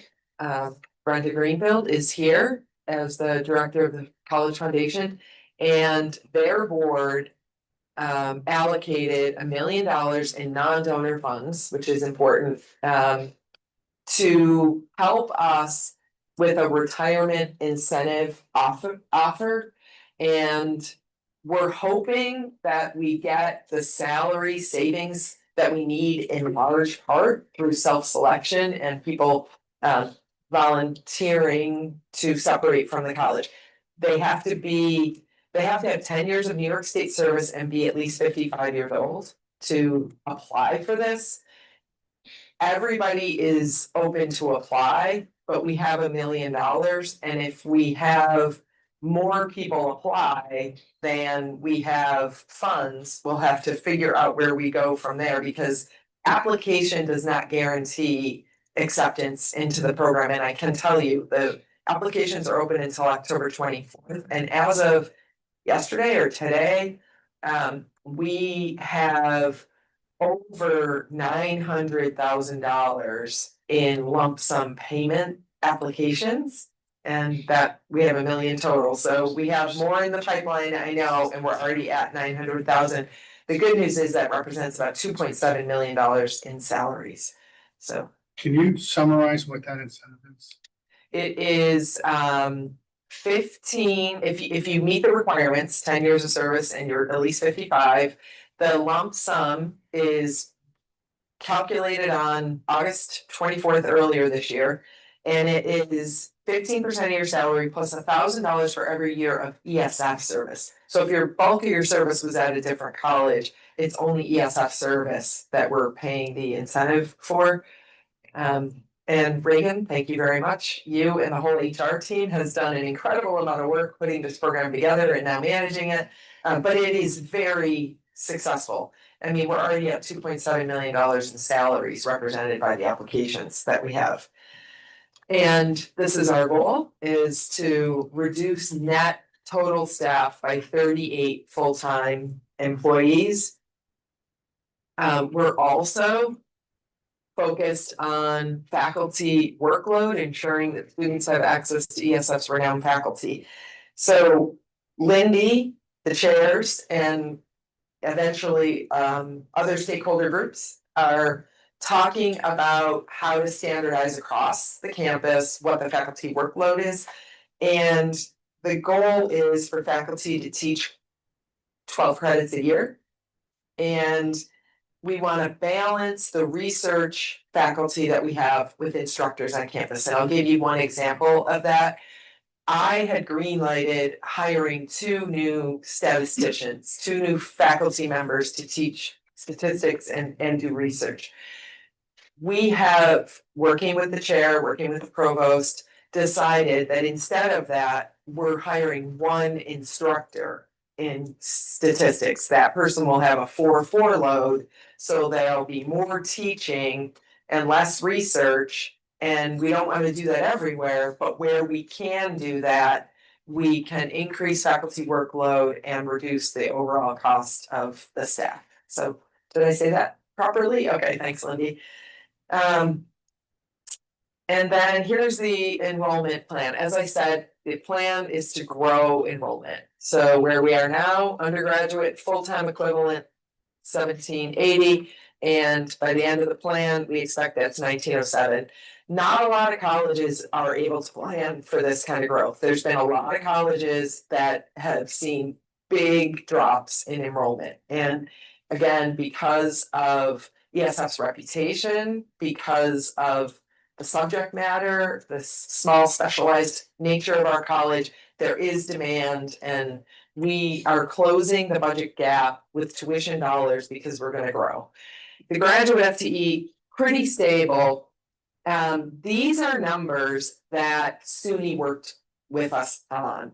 We did not tell them this is where we think we're gonna be. It was a kind of a negotiated thing, because SUNY doesn't want us to put numbers in that are not achievable and then bank on revenue in those out years that they're pretty sure isn't gonna come. So they haven't let us maybe go as far as we would go in all instances, but these are achievable numbers. I think that 221 on the graduate, I think that can be higher. It'll be determined in large part by these master's programs that are put together and what level of interest there is in that. But this is illustrating for you what I've been saying, and that this is a growth plan. Just in that, Joni, Mhm. I'm reading this correctly, the graduate FTEs actually declined by a few. So we have reduced the number of GA shifts, but we haven't fully gotten to where we're marketing, and Tyler and Kitty or Lindy, we're working on marketing these master's programs. So we expect that the mix will be different. We're gonna have enough PhDs in the pipeline to ensure our R2 status. But perhaps the mix, instead of what it has been, will look more like, instead of full tuition waiver and full stipend, maybe some subset will have that, but others will have half tuition and half of a stipend, generating a little bit more tuition revenue for the same. And then we'll have, I hope, a large number of self-pay masters that we don't currently have. We have some self-pay graduate students here, but the focus now is on generating the revenue to support the rest of the program. So I think if you know, as we go forward with these finance committee meetings, I'm happy to report back on where we are, but I think these are very achievable numbers. And this is important for you all to see. I made this, well, I didn't actually make it, but I asked Matt to make this. So 2021, this is what happened with our first year enrollment. Every year that I've been here, I have told you that our first year class is bigger than the year before. Kitty and her team, Sue Sanford in admissions, they have continued to bring us really big first year classes. There's a dip in 2025. The numbers underneath represent the scholarship dollars that we gave Kitty to spend. This is, I think, unique to ESF in the SUNY system, where all of our students, I say it all the time, the incoming class this year has an average of 93, and they have to come having succeeded in math and science. It's a rigorous academic program here. And the students that qualify to come here are getting big scholarship offers wherever they apply. And so for us, for me, to direct Kitty to reduce scholarships, you know, we knew we were taking a risk. The average New York State resident that was accepted to come here had their scholarships reduced by $500, and you can see the dip. So our goal for next year, 425, we're going to have to figure out how to balance the scholarships. I mean, do we want the enrollment? Or do we want the savings on the scholarships? Can we find savings elsewhere to support these scholarships? Because there's huge demand for ESF. We left some of it on the table this year because I reduced the cost of our scholarships.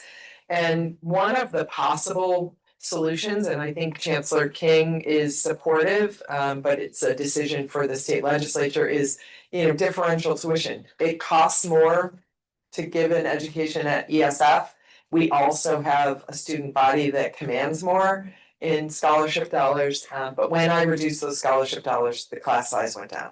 So, all right. Was there just any part of that reduction, was there any relationship to any international students that didn't feel comfortable maybe this year? He's first year enrollment, and First year. you don't have a lot of international students, first year students, am I right, Kitty? I think the bulk of our international students are at the graduate level.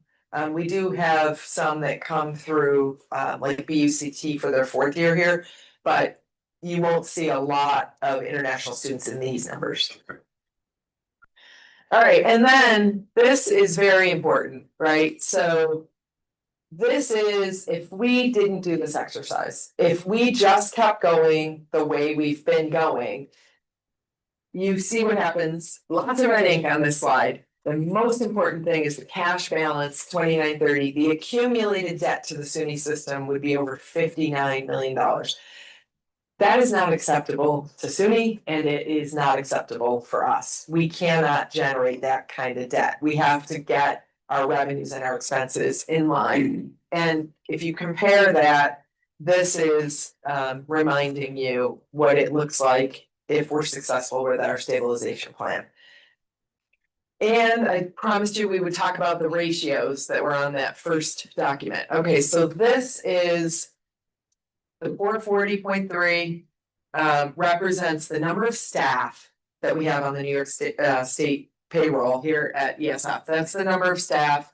And this is the full-time, the FTEs, right, for the total undergraduate student body. And then this is the ratio of those two numbers. We, right now, are, 4.9 last year. We're expecting to be 5.0 this year. SUNY has encouraged us to tick that number up so that we get to 5.6 at the end of this plan. And there's been concern from people that we're having too many students and not enough staff and everyone's going to be overworked. It's really important for you to see the context. This is where we were in 2014 and 2015. We were at 5.4 with 385 employees and 2,000 undergrads. So that's me hitting that. Thank you very much. So that's important. And then I want to touch on a couple other things. One is athletics. We have an athletics fee that all the students pay. We're asking athletics to bring the whole athletic program in with the budget that the fee generates. And last year we exceeded that by about $100,000. It's about a $400,000 pot of money that's generated by the athletics fee. And we're asking the athletics department to stay within that budget, which will be translated into a $100,000 cut in athletics. But it's really, you have complete agency. Here's the pot of money. You have to figure out how to deliver athletics with that amount of money. And then the other one, and Bob McGregor is here, is Forest Properties. Forest Properties is about $1 million cost center here. It's extremely important. I think I'm talking to people who know how important it is. But the revenue generated does not even come close to the cost.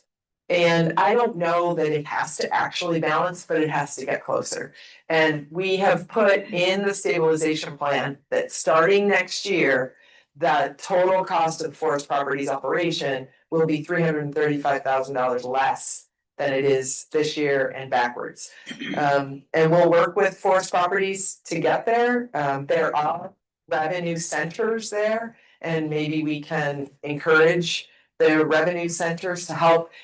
The budget has to be reduced by $335,000. If we can do that with revenue, that's fewer cuts. But if we don't generate more revenue, we have to trim the cost of this. And my focus is on direct student support, student success, teachers in the classrooms.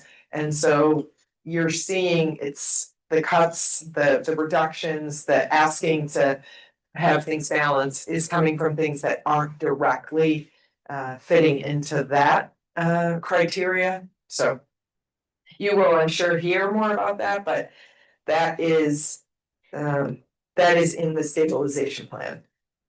Okay, so there's the math for you. Business as usual, we would have accumulated a $59 million debt, and the stability plan brings that to 16 million. So over the course of the 5 years, we will spend $43 million less than we would have. It's gonna take a lot of work, but I'm confident that we have a plan that can work. It is achievable. The information we've gotten from SUNY has given us tremendous opportunity to see where those dollars are and to be careful and strategic and try to be more efficient. The voluntary separation program, there was an article published this morning and I was quoted, and I believe it's been amazing to see some of the senior faculty here that are electing to apply for the voluntary separation program. And it's not just simply to benefit them. It's the kind of people that we have here that recognize that it benefits the whole institution. And if we can do this through a voluntary process, it means much better things for the college going forward. And then I'll touch on this briefly, I'm at 11:11. This 25-26 budget, so the stabilization plan. Needed to be clear, approved, and make sure that the 25-26 budget is reflecting what I need to do to meet the goals in the stabilization plan. So I'm gonna go over this more in the full budget or the full board meeting, but direct state tax support, 19.6 million, that's our number, John, that you were asking about. The additions out there are through incremental increases, but it's all state taxpayer dollars coming to ESF. And I made it more clear by calling it direct state tax support. And you see that over the course, we go from 19.6 to 25.9. And then the additional 1.8 that's in the 24-25 is highlighted. And then you'll see with tuition and fees, we have done really well. In 22-23, we generated $21 million in tuition. And we were at 27.6 last year. So we have really done a good job of increasing class sizes and tuition dollars. We do dip down this year, and I take responsibility because I asked Kitty to reduce scholarships. But you'll see state tax support is up, tuition dollars are down, which I think SUNY reasonably looks at and says the work really needs to be done on ESF's end. And then you'll see these are the expenses from a high level.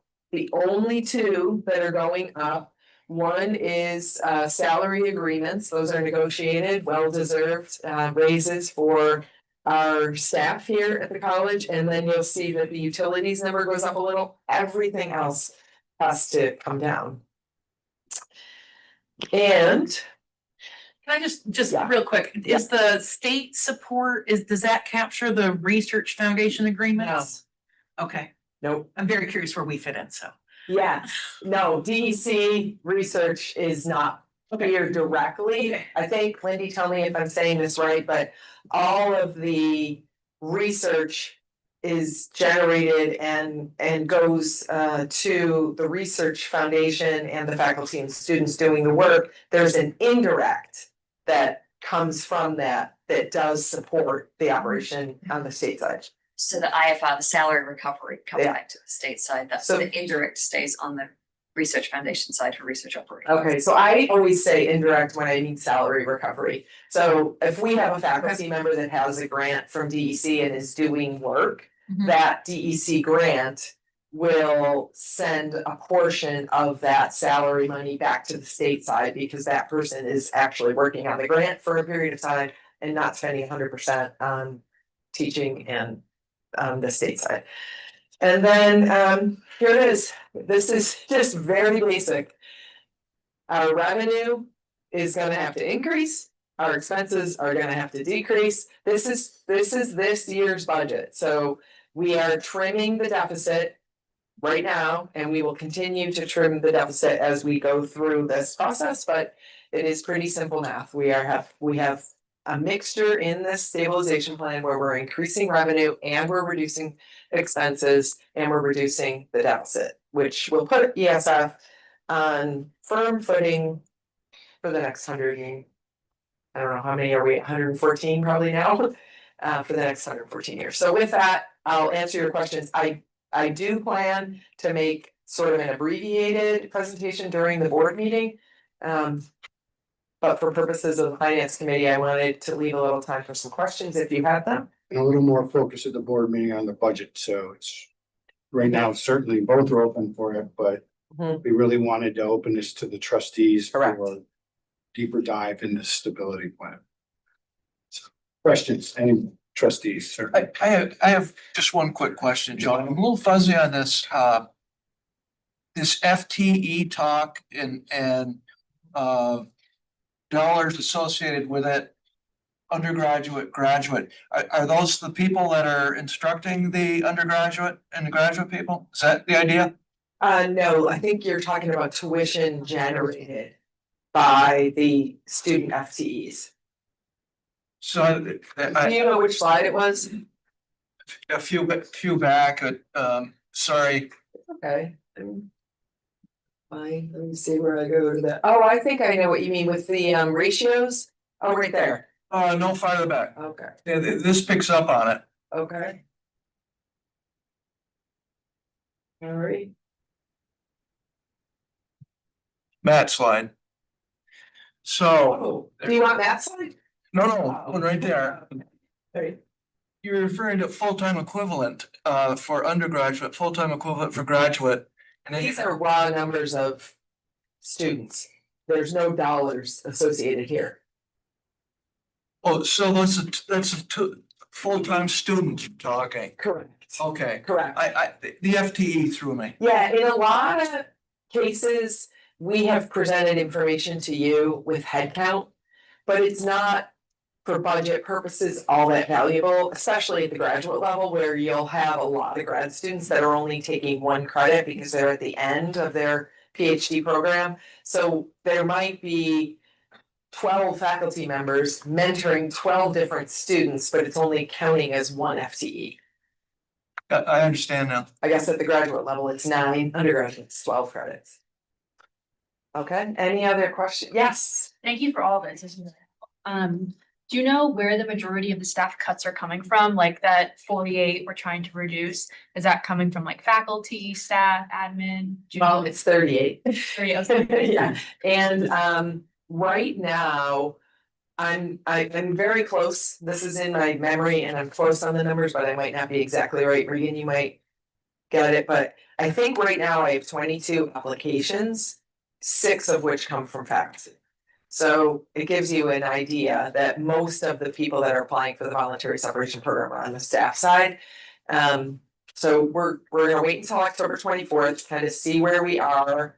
I don't even know all the names. I get a report every day that says, this is how many interviews HR has had, this is how many applications have come in. If these applications are accepted, it would represent this much in lump sum payment, yeah, as an incentive and this much in salaries, but I don't have all the names. And we expect right after this application process closes that we're gonna get a whiteboard and look at, I see this as a tremendous opportunity for us to reorganize things. And so we'll see how it shakes out, but right now it looks like about a quarter are coming from the faculty side. And President Mahoney and I had a conversation about this yesterday. It's really gonna take probably 90 more days to figure out Yeah. what are these numbers and where do they all land and what does that mean? Like you said, you have to, what, October 24th? October 24th is when the application period closes. Probably another 30 days to sort through and say, where are they, where do they fall? Not names, but, oh, Title. what does this mean for faculty? What does this mean for staff? What does this mean for executive staff? You Right, know, who can we replace, who can we not replace? So she gets to, okay, it's 38 FTEs. But I gotta keep 12 of them on in refills because we can't operate without of them. right. So what does that mean? So it's not a first come, first serve. No, situation. No, it's And gonna be a strategic. yeah, we need to make the decisions based on the impact to the budget and whether we have to backfill the U immediately. And I expect that we will get applications that exceed the ability to accept all of them. So we'll just have to figure out at that point. But I'm hoping, to John's secondary point, I'm hoping that if we have to backfill, that promotions can come from within. So all that. Work Work to to be be done. sorted out and she's assured me that she will be talking to. The finance committee and to the board of, okay, this is where it's going. Yeah, How do we strategically do this? And going back to, I think your first priorities were. Growth, how do we achieve growth? How do we keep the graduate school functioning in place and keep our R2 status? And then how do we just meet the needs of our students and student families? That could be. So the next 90 to 120 days are gonna be really big in terms of what do we have, and you have to have this before SUNY by when? Well, we have to make decisions because some of the folks are gonna be leaving in December. So we're gonna have to make decisions pretty quickly. I expect the bulk of the people will leave in May. That's the deadline to leave.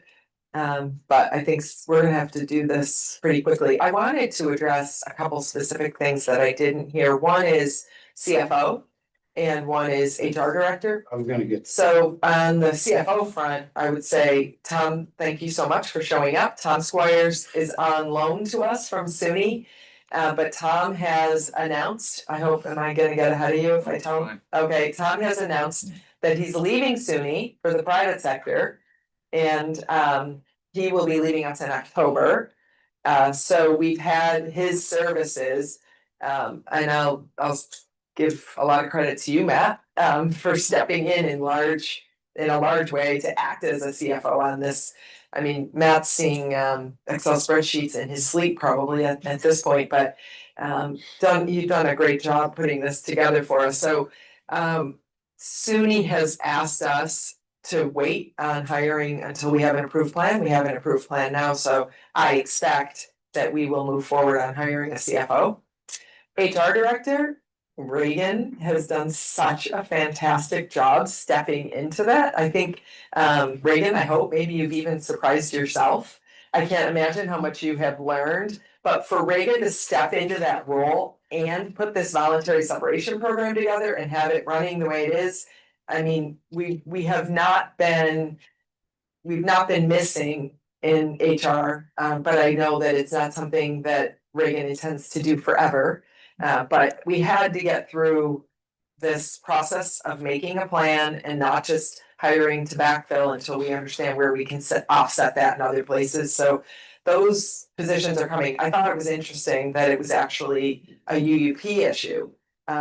In our labor management meeting, they were encouraging us to spend more on administration, which might be a first. So, yeah, I was very happy to hear that, but it is, I think, evidence for you of how just we've been living without a lot of help around here for a while, but having a clear plan of what we're gonna have, we can deploy staff, in a new way with a reorganized operation and then move forward. And I think there's gonna be a big job for IT to help us create some efficiencies.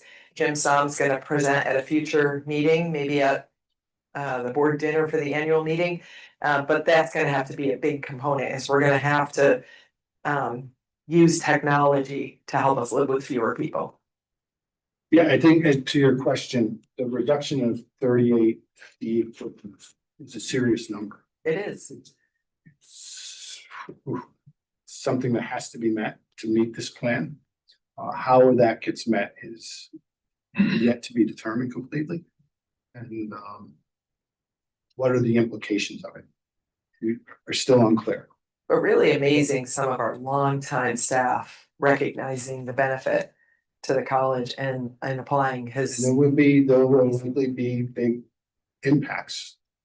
Institutional memory, institutional experience, institutional whatnot, staff and faculty that are gonna be out there. And then it is the whole idea of how do you continue to keep staff at a level that you can continue to function. But they are significant. But I will point out that in 14-15, we were at about the same ratios, so it is doable. Other questions, please. Just for the record, can I just share for the record? So, previous to joining DEC, I ran the Onondaga County Resource Recovery Agency, when Joni Mahoney was, also the county executive. And I had the pleasure of going to Moody's to look at we had to get our credit rating, for Okra, which is a public benefit corporation. And our credit rating could only be, we had to be a step below Onondaga County. And so under Joni Mahoney's leadership in Onondaga County, it was the highest level, fiscal stewardship. And so then under our leadership, and Matt, you were probably on my board too at that point in time, but we reached the highest level that we could, sub Onondaga County. But anyway, best president for this job, so thank you. Thank you so Yeah. much. Welcome to the board, Sarah. Right, on that note, if you do have more questions for me, I think we are at 11:26. Good job. Thank you very much. Thank you for your support. And I'll go into a little more in the board meeting. All right, thank you.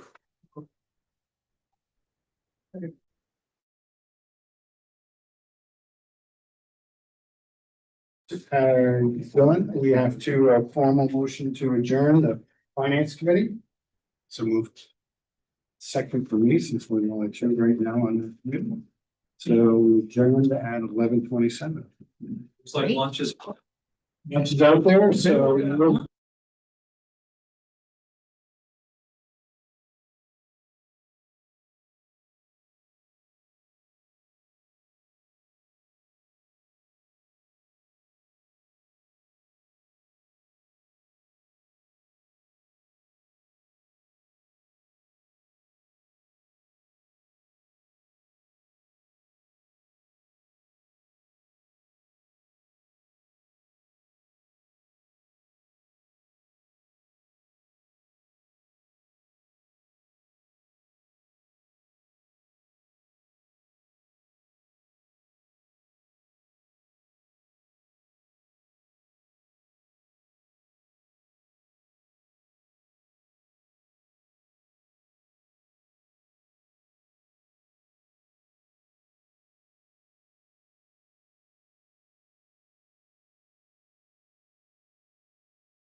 You're showing. Great. Good afternoon, everybody. Welcome to this September 18th. Sorry. Good afternoon, everybody. Welcome to the September 18th meeting of the State University of New York College of Environmental Science the Board of Trustees. As we begin, I'd like to acknowledge where we stand, that we have the privilege of the meeting today in the ancestral lands of the Onondaga Nation, the center of the 6 nations of the Haudenosaunee Iroquois Confederacy, who we honor for their many contributions, including the original philosophy and practice of environmental stewardship. Mr. Secretary, would you do a roll call? Trustee Barto. Here. Trustee Linda Brown Robinson. Trustee DeMarchi. Here. Trustee Fedrizzi. Here. Trustee Fitz. Trustee Vera. Here. Trustee Sloan. Here. Also, we have ex officio representatives. Ex officio trustee representing Amanda Lefton, DEC Commissioner, Derek Glantz. Present. And representing the grad students, Emily Frieden. That's it. So we have a quorum. Thank you. And just, I want to welcome Derek to our first meeting of the Board of Trustees, and glad to have you on board as the representative for DEC. Would you like to take a quick second and just introduce yourself and any statement you have? Thank you, Chairman. Derek Glantz, I'm the Region 7 Director here in for DEC. So we're responsible for both the natural resources and the environmental quality side, and responsible for everything from in Oswego County all the way down to Binghamton in Broome County.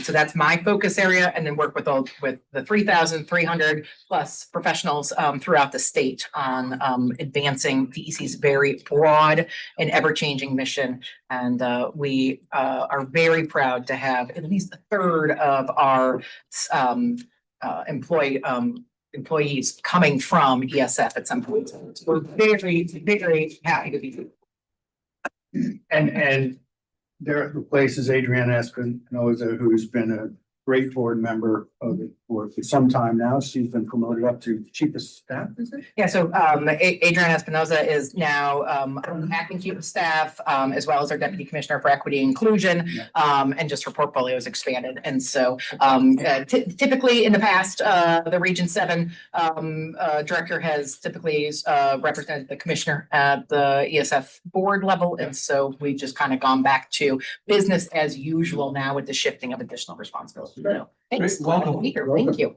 Appreciate it. So our first order of business today is the approval of the agenda, but I do have one change to the agenda. The change is that item number 7, the Chief Information Officer update from Jim Tom, has been changed. We're going to have that update at some point in the not too distant future. But just lots of things going on there. We want to leave some more time so there are some other agenda items that we have. So with that change to the agenda, removing item 7, I would ask for a motion to approve the agenda. I'll move. Second. Is there any other discussion or changes to the agenda? There being none, do we pull the board or say aye? Voice vote. A voice vote. All those in favor signify by saying aye. Aye. All opposed, nay. Passes. Okay, before you, we have a consent agenda. The first thing is the approval of the minutes of the May 9th, 2024 board meeting. Do we do that now or just along with the full approval of the consent? It's all part It's all part of it. So that is a standalone item in it, but then you have a number of personnel actions that have been presented to the board. They should all be in your packet along with a resolution with those. As well as this includes our upcoming board meetings in the consent agenda? No. No, okay, because it was just ran off in the printout that I did there, so, okay. So with that, then is just the minutes and any personnel actions. Is there any item in the consent agenda that any board member would like to pull out? I just do a point of order. My name is spelled wrong in the minutes because you talked about me, I guess. So If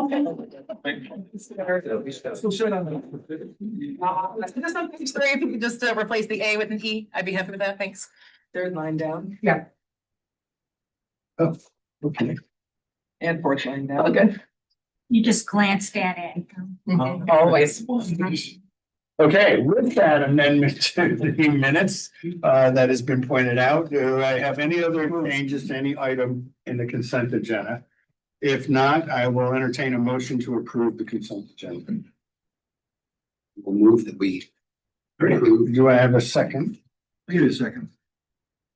Any further discussion on the consent agenda? If not, anybody, all in favor, signify by saying aye. Aye. Can I Okay. just say something, John? Oh, yes, sorry. No, it's fine. I wanted to wait till the vote was over. So the list of personnel actions includes continuing appointment and 1, 2, 3, 4, 5, 6 of our faculty members. Because of the like bad coincidence and timing with all of this talk of stabilization plan, and we didn't bring these to the board in May. I think we created undue anxiety for some faculty members wondering if this was going to happen. So I want to apologize to the faculty members on this that have waited throughout the summer. I tried to be reassuring, but I'm glad that it's now formalized that their continuing appointment has been Definitely their approved. appointment started in August. Was it August? September first. September 1st, yeah. Well, yes, thank you. Typically, we do it at the May meeting. I felt. Nope, thank you for pointing that out.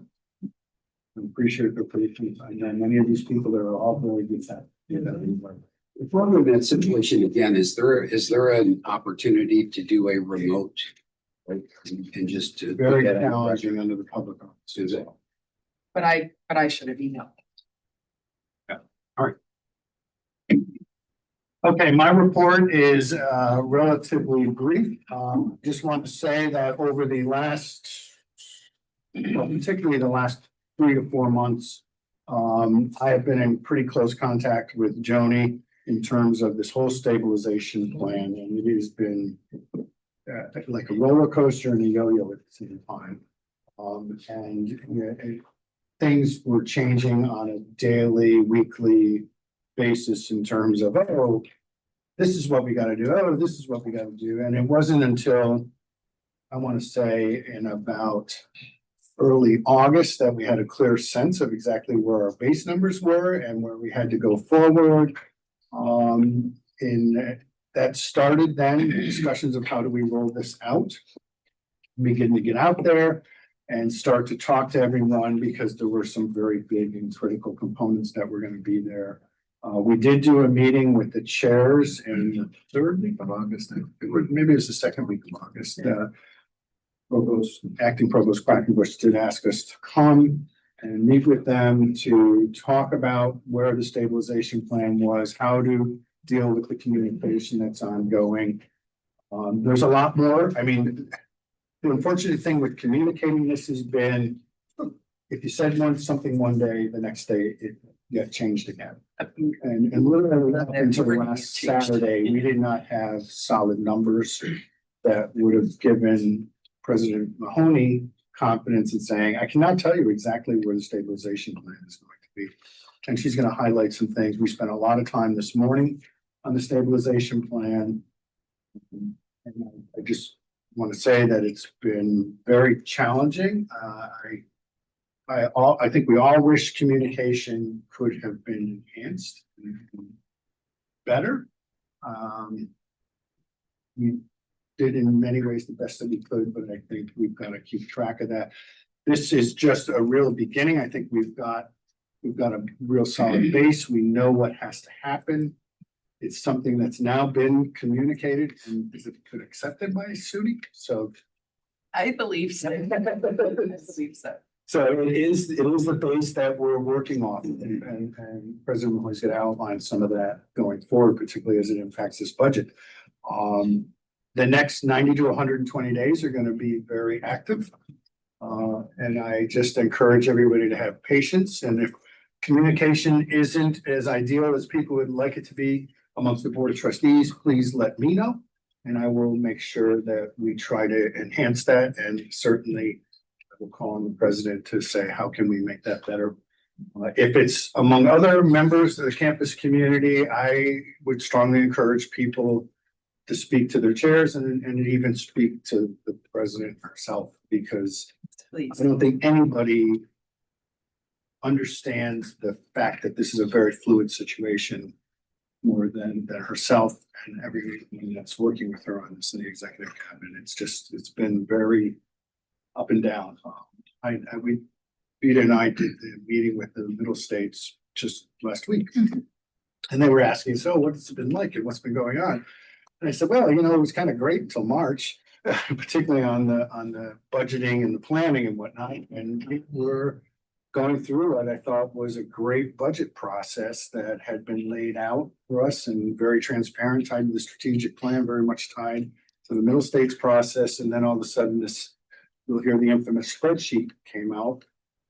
Everything kind of went on a new direction in the rails. I won't say off the rails, but went in a new direction, and we started to have to plan very differently. We were very transparent with middle states on that. Said, this has been a very challenging and difficult road to get down, but we now, I think, feel comfortable that that's lining up. It starts to line up with our strategic planning efforts. And the other thing I want to bring up is the SUNY Act or Council's meeting is on October 13th to 14th. Rita is the immediate past president of that council. I will be attending. She will be attending. All the trustees are encouraged if they want to attend. The executive cabinet can attend if they'd like, but it is the opportunity for the councils among SUNY that they all meet and gather. I don't know if you want to add something to that. Purposes, we have a lot of sessions that will help you get a better understanding of SUNY systems and various initiatives in it. There are presidents that attend, there's council members, trustees, as well as other people in the community. It's a great chance to expand what you know about your college, to compare with other colleges, and intermingle with issues that face everybody. But it is also very SUNY centered to get more information on systems, and a lot of SUNY will be there, which is why we have it at all. So it's a great opportunity. I don't know a SUNY campus that isn't struggling. I don't know a higher education institution across the country that is struggling financially.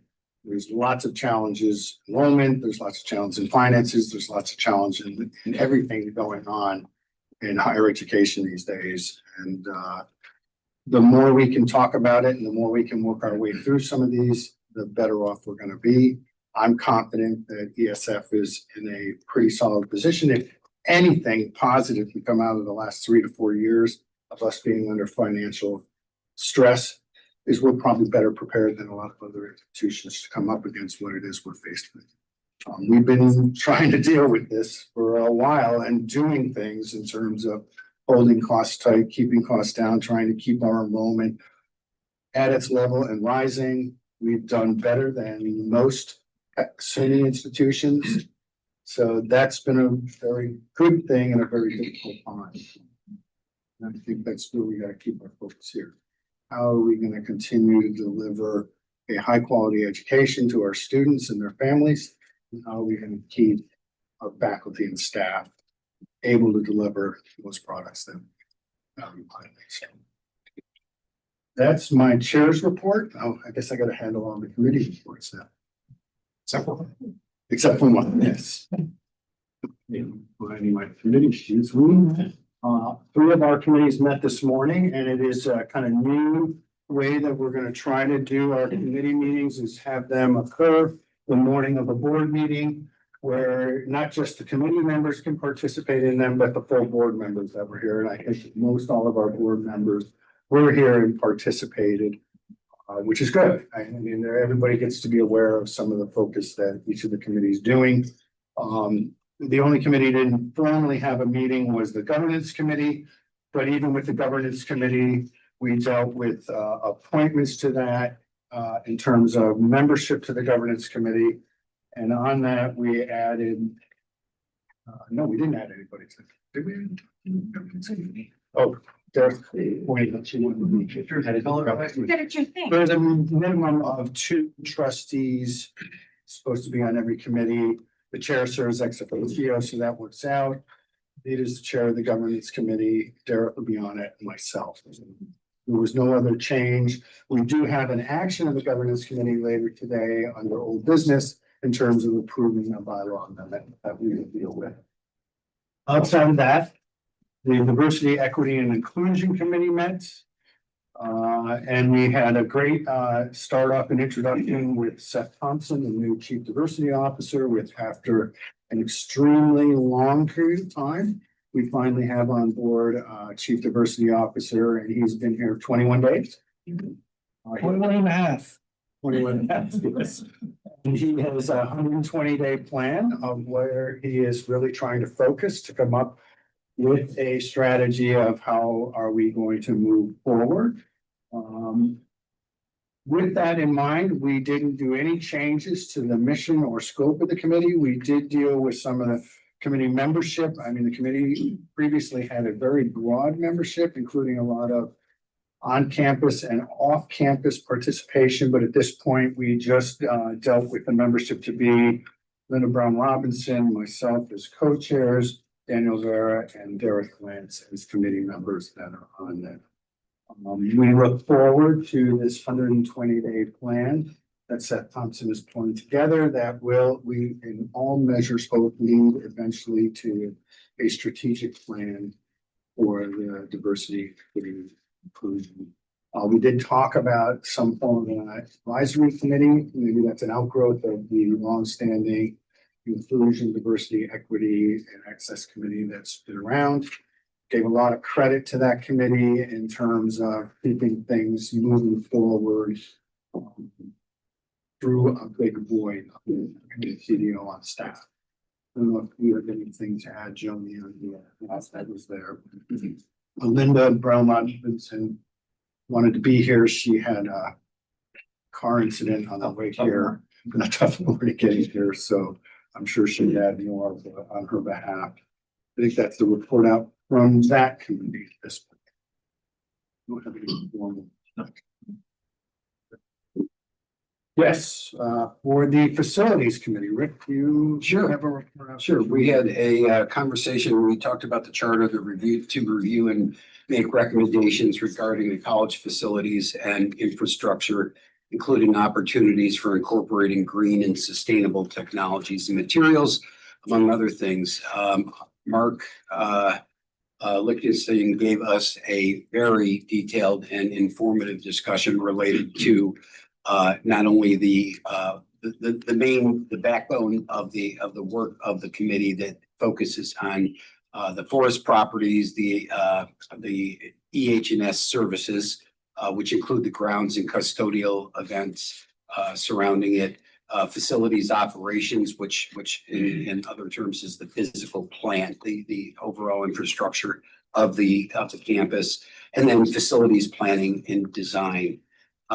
We had a discussion about where these all of these things are affected in the current budgetary issues. And when you started getting into the complexities of the budgeting process through SUNY, Mark, I couldn't write fast enough for those notes. But between the construction fund, the funds to fix the great majority of the infrastructure, and lump, which I don't think I'll ever look at that the same way again. And coming up with a 5-year plan. Those are the elements of this committee, and ultimately the things that we're going to explore further. We added Trustee Fitz to the committee today, and our student advisors that will, I think, both join. Just Emily. Oh, just Emily? Okay. I knew you were interested in other committees, so I thought you were going to jump on ours as well. But I think our goal is to work towards the next major annual meeting with much more clarity of where we stand today relative to the overall facilities. planning The facility. presentation was very helpful, Mark. Very, very. I think the bottom line for people who aren't here is that we're very successful in getting funds and resources from SUNY to continue to improve our campuses. Put it back to you. Yeah, no, anybody have anything else they want to say about facilities committee? If not, I will summarize the finance committee, which was our longest committee meeting this morning. I did call to order that, mention that we did do the Middle States meeting on September 11th. We went in terms of reviewing the membership to that committee, which is myself as chair, Peter DeMarchi, and then Dan Farah as the student representative to be there. So that will be the composition of that committee for now. And then President Mahoney went through a lot on the sustainability plan. Again, I just want to add that the focus of that whole effort in terms of its overlying objectives is on growth. How do we do undergraduate enrollment and maintenance of the graduate school, and certainly highest priority on maintaining our R2 research. There's been a lot of chatter about we'd be looking to reduce our R2 status, and that is not at all in the picture. We really want to focus on that. There is some changes and fiscal things that are going to have to happen with us in the graduate and in the undergraduate program. There will be challenges that we face that will be rolling out more in that sustainability plan and in the budget going forward on that. We've got other growth in areas such as in the summer programs and in our online programming that's out there. There is just, SUNY's big push on a lot of this is how do we grow our way out of some of this deficit. There are cuts that have to happen. The cuts that are being put in there, I think, have been strategically placed largely within the voluntary separation program that's being proposed and is actively being solicited across campus. That is going to have a big factor on the fact that in our sustainability plan, there is a need to cut 38 full-time equivalents among staff and faculty across the entire campus community. That's a big deal. That's a very real number that has to happen. And I think the hope is that the voluntary separation will achieve all, if not a substantial portion of that. Decisions beyond that will have to happen. As I mentioned, the next 120 days are going to be very big on that. And, I think it's October 24th for people to voluntarily step forward and say what they're doing. Maybe I'll give you a minute to quickly highlight where we stand. So I get daily updates. The HR department is meeting with people every day. And as you all know, the program is that if you have 10 years in New York State service and are 55 or older, you're eligible to apply. It doesn't guarantee acceptance into the program, but we're encouraging as many people to apply as can and are willing.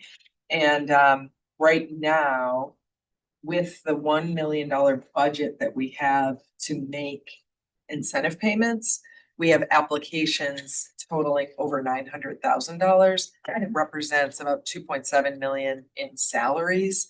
So there's robust activity and people applying for that. Right. And as I said earlier, that's going to be really a 120-day process. I think decisions need to be made because people, when you're making decisions, have actions that have to be done by the end. Those will be communicated to the board and to everyone as soon as we possibly can. And the hope is everything happens voluntarily as we approach significant milestones. In terms of the balancing of the projected budget, getting us into a balanced budget, if not into the green by 2030. This 5-year plan is very challenging. Up until Friday, it was almost looking like a brick wall that we weren't going to be able to fully get there. And discussions came to the highest levels between the president and SUNY I will let you take just a brief moment to give a highlight as to where we stand right now. Sure, and I'll start by expressing gratitude for all of the voices that have been advocating for ESF. Last week, SUNY greenlighted 1.8 million in incremental funding for this year's budget. And that's money that the governor and the state legislature had appropriated to SUNY, but they hadn't agreed to us using it in our budget until we had an approved stability plan. So we have 1.8 million more from SUNY in this year's budget. In addition, the budget goes into the green or into the black in the year 3 of the 5-year plan. And where we were that you described as a bit of a brick wall is that at that time, years 4 and 5 dipped back into the red. And SUNY has agreed to allocate $1 million more for us in years 4 and years 5. And that puts us into the green for the 3, 4, and 5 in this stability plan. So that's why it's approved. And, you know, again, there's been a lot of advocacy for ESF and it is turning into real dollars. So that's where we stand on the financial plan, and that's where we stand with that committee's report at this point. We are going to talk about some more on that and the budget and president's report. So I won't take up more time on that. I don't know if anybody else has anything they want to add in terms of the report of the finance committee. Did I go over in terms of the membership of that committee? It's myself and Trustee DeMarchi, as well as Dan Vera going forward. And Emily, you do, okay, and Emily. And Chair Barto, I volunteered, but I don't know if you've accepted my. No, we can do that. You're going wild over there. Huh? You're going wild over there. I'm gonna do it, I'm gonna do it, so. And like I said, any trustee participated in one of the board meetings, and we're trying to make those convenient that we can read. We all sit through them. So with that, it ends our review of the committee reports and the president's report. Okay. Thank you very much. Before I get started, I feel a little bad that a lot of the people that have joined us weren't here for the finance committee meeting when we went into depth. But seeing all the jerseys, I want to kind of backtrack and tell you what I said at the finance committee meeting about athletics, because I'm guessing that that's why you've all come, and I'm very happy that you're here, and I'm always encouraging people to get involved, and so this is just music to my eyes. So you are all aware, we have an athletics fee, and it generates about $400,000 a year, maybe a little bit more. And in the last year and previous, our athletics program cost the college a little over $500,000. So there's a $100,000 gap between the revenue that's generated and the expense. And in the stability plan, what I'm asking the athletics department to do with its own plan. We've had to do a lot of this planning ourselves, but we're in great hands with Dan Raymond and the athletic department, the teams. We're asking the athletics as a whole to balance the spending with the revenue. So you get revenue from that athletics fee, and we need to deliver the athletics program within the budget that athletics fee provides for us. So I think conversations will be had, and I don't see Dan here, but at that level, and we'll work to help in any way we can. And there are some ideas that I have that I'll share with Dan, but that's what the general conversation is about athletics, is that we balance the expense with the revenue, and we're asking a lot of parts of the campus to do that. Not the least of which is the graduate school, which has also generated a lot of conversation. So With that, I will start my presentation to the board. So we went into great detail about the stabilization plan at the finance committee. And now, I'll touch on that a little, but I'll highlight some other things for the board meeting.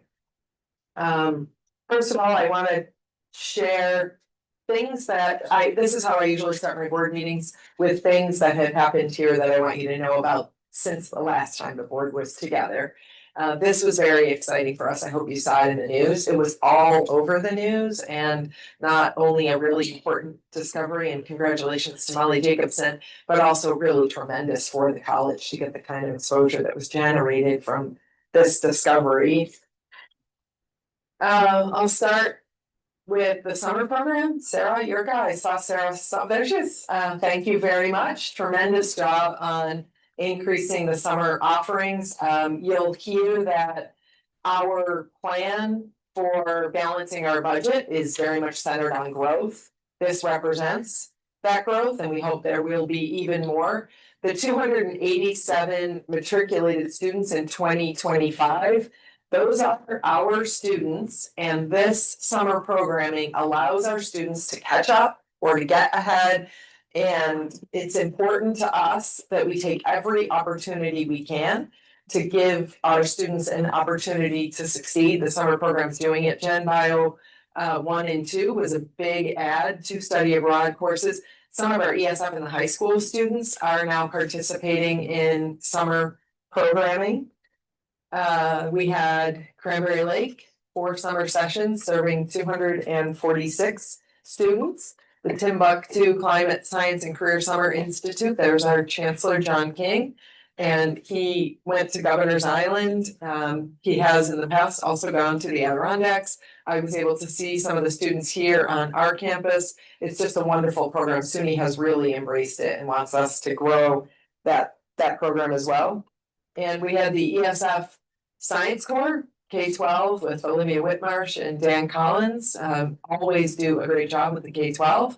And we had the Museum of Science and Technology partnership that we have for Summer Science Week. I had an opportunity there to greet 40 students who were here on campus. So I love that every summer there's more activity than there was the one before. I went to the Great New York State Fair. Our chancellor is receiving from Andy a chestnut tree seedling. But Karen Moore did a great job of organizing multiple departments that all took a day and presented at the state fair.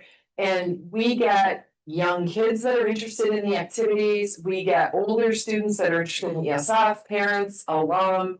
It's just great exposure for us, and we do that in partnership with the New York State Parks. And while summer semester at ESF is hot, Sarah, I will say winter semester at ESF is cool. And this is part of our growth strategy. I've been talking about it, but we have to pull the trigger. This is an opportunity for our students to, again, catch up or get ahead. And we're going to have to start programming over the long winter break that our students get. And I will show you that it's not just my idea. This is the National Institute for Student Success, which was contracted with enrollment and Kitty McCarthy's team. And we got a presentation almost a year ago in November, and these were some of the recommendations. And we're really focused there on number 3, academic support such as tutoring, supplemental instruction on high enrollment gateway courses with significant DFW rates. I have started and will continue to do more and in partnership with the enrollment or student affairs team to make sure that we're keeping an eye on those classes where students have a higher than acceptable rate of earning a D and F or withdrawing from the class. We want to use that information to drive the programming that we're offering in summer and winter. I say all the time to our students when they come here, you have done the hard work of earning your position at ESF. It is not easy to get into ESF. You were great students in high school. You earned good grades and you took academically rigorous program. Once you are a student at ESF, I see it as our job that you succeed and that you make it to graduation. And that's why I've really been pressuring our team to get to take advantage of that opportunity that the winter break provides. And that's why I'm so happy that Sarah's increased our summer offerings. And I will say, Tony? I yes, could have used that in my limnology class, let me tell you. if we could go back in time and, Dr. Warner, yeah. You saying you got a D or an F? I got the hardest D I ever worked for. Really? So I also wanted to point out that our peers, Binghamton University, they have 150 sections that they offer over the winter break. So we know it's possible within the SUNY system. I'm sure it's complicated with things like financial aid and, but some have figured it out and we will do the same. And the most important reason for me to do this is to help our students succeed, but this is a very compelling slide. This came from SUNY and this represents the dollars that we will retain if we can move the graduation rate, the retention rate up by only a few points. And you all sat through the finance committee meeting and saw kind of the scale of the numbers that we're talking about. These numbers really will move things on our budget. And if we can retain more students, not only are we doing right by students, because we don't want students to pay tuition and come here for a couple of years and then leave without credentials. It's terrible to do that to students and to do that to their families. So that's the most important reason. But if we can keep students and keep the revenue that that is associated with, it'll bring relief to every other part of our budget. So that has to be a focus for us, and it is a focus for us.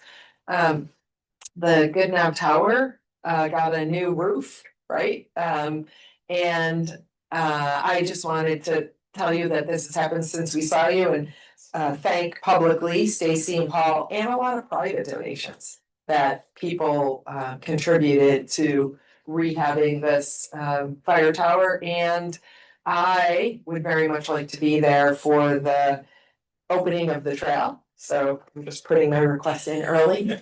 I hope that's pretty soon. As you've heard alluded to, Middle States was on campus. They've pretty much been here every year that I've been here. But this was the meeting, the visit to ensure that we are doing all the great things that we told you we would do last year when you were here. And their report out and where we stand right now is confidential. But there will be a presentation to the Middle States Board in November and we'll have an official word about our accreditation. So I will not break the confidentiality. But I will tell you, we also have a club fair going on today. I encourage all of you to go to the club fair today. And this is great news. So I always tell people our career fair is standing room only. Our placement rate for our wonderful students is amazing and they earn terrific salaries. And it's because they are so well prepared to start their careers. And so employers want to be here and in Gateway is jam-packed, full of employers that are trying to recruit our students to come work for them.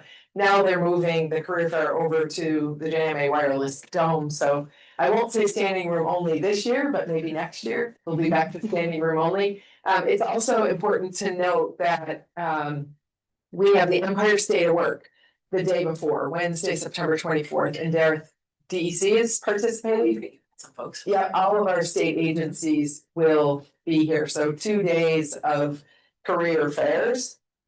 This is also very exciting. This is the college tour that we've talked about. We're having our green carpet and our watch party on September 24th, 5 to 7. I hope everybody here can make it. I think I've been promised popcorn, but if not, it's going to be a wonderful show.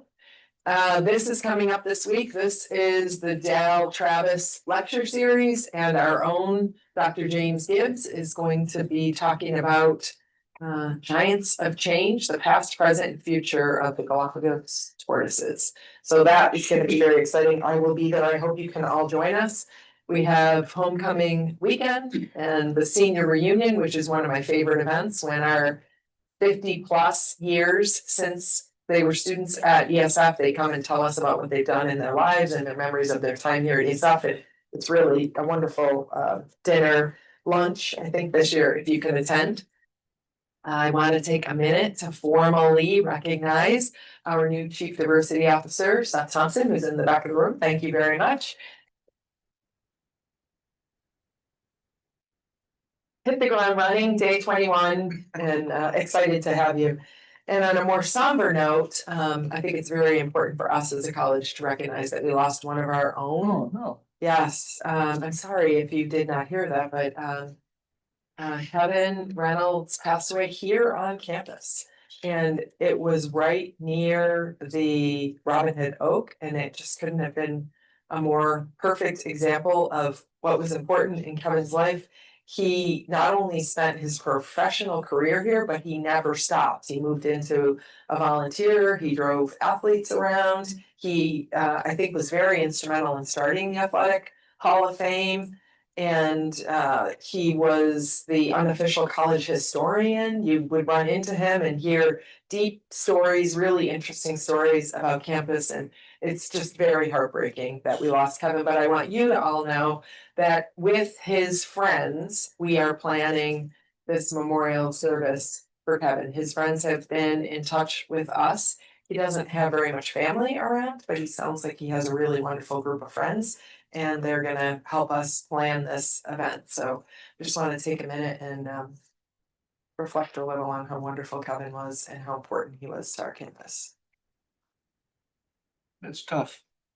It is. I'm sorry to surprise you like that. I didn't realize you. All right, so I will move on with kind of some more Board of Trustees like topics. I'm gonna focus on enrollment right now, but before I do that, I want to thank these wonderful people, the admissions staff, student affairs, orientation leaders, the staff at Centennial Hall, for welcoming another wonderful class. This was our event in Hendricks Chapel where we sent all of our new first-year students off with their orientation leaders and gently encouraged parents to go home. And I think all of that happened successfully, and then we took this wonderful picture that we take every year on the quad, and you'll see 175 new first-year students, 152 new transfer students, 79 new graduate students, and 60 new students up at the Ranger School.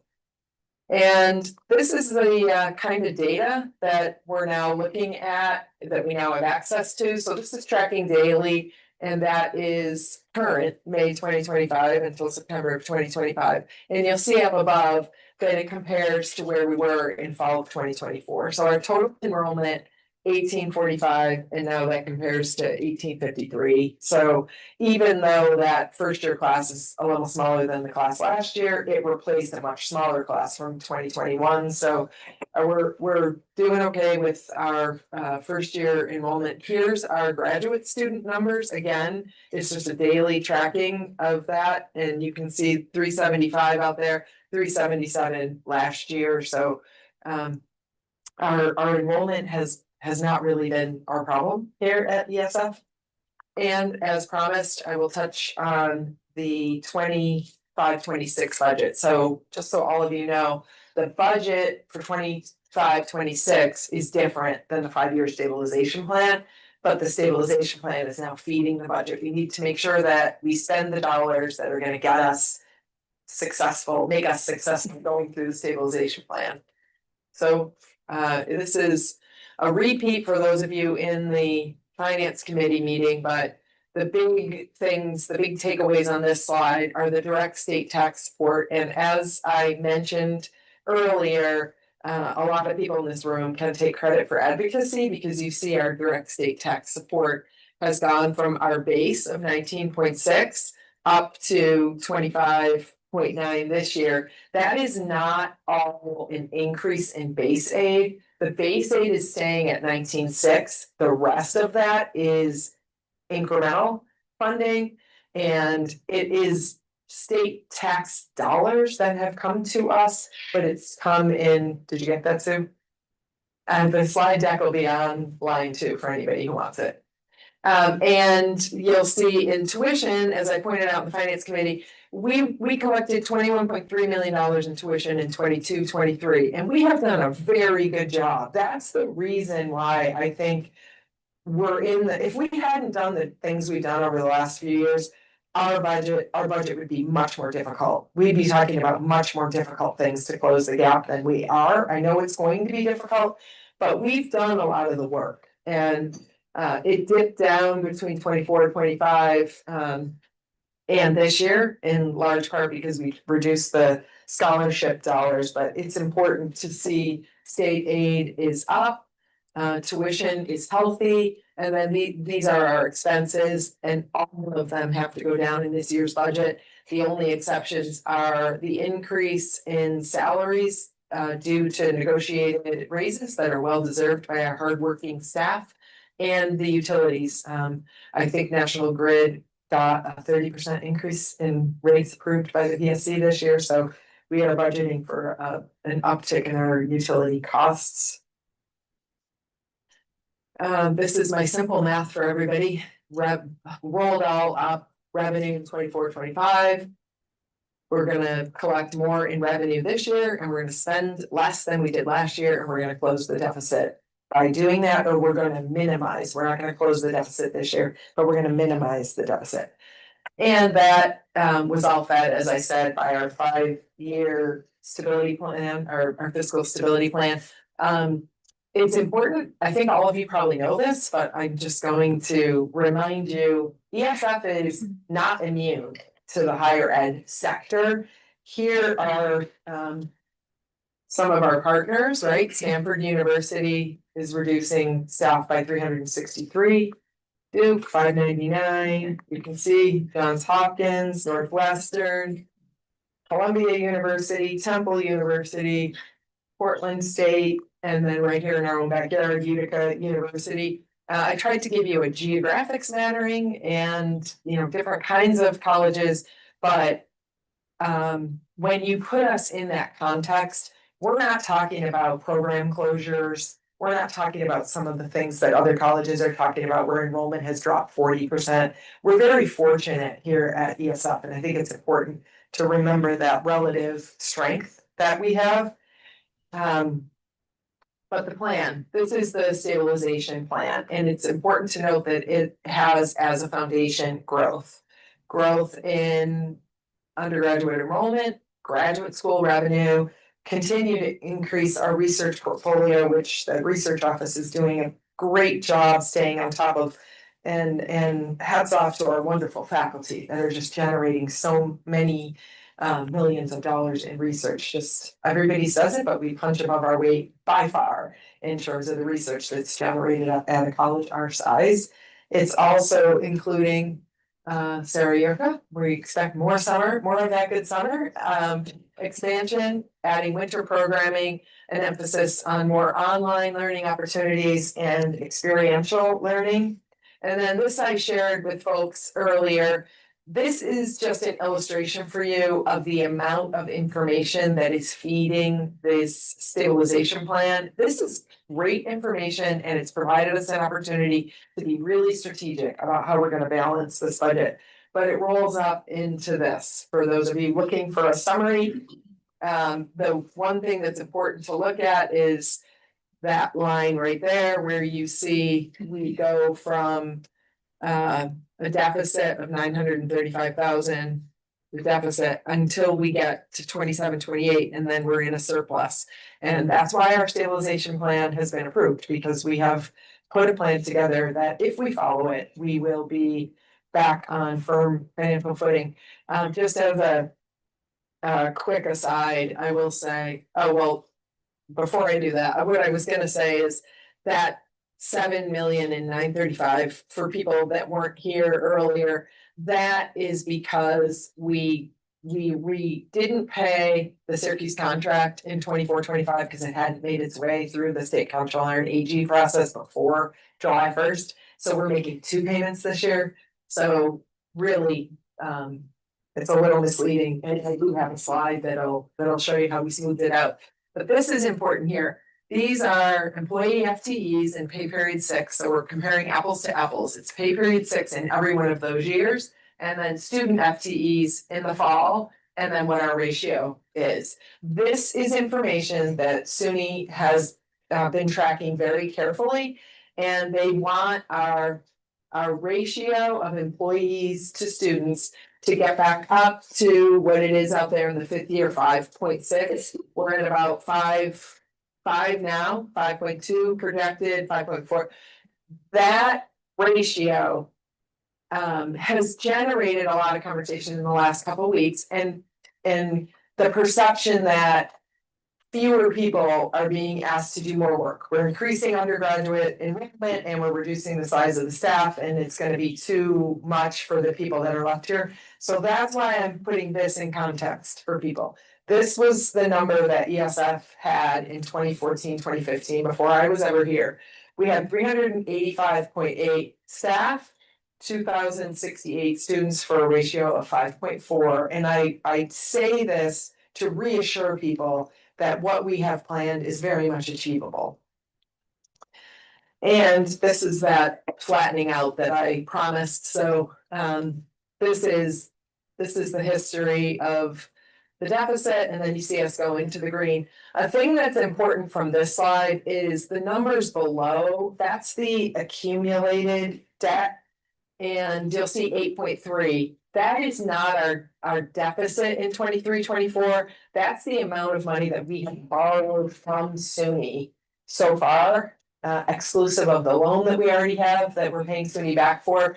And then you'll see 8.3 in that first year. We have a deficit in 24-25, which grows the amount of money we had to borrow from SUNY. We had another deficit, 2.8, which grows the amount that we owe SUNY.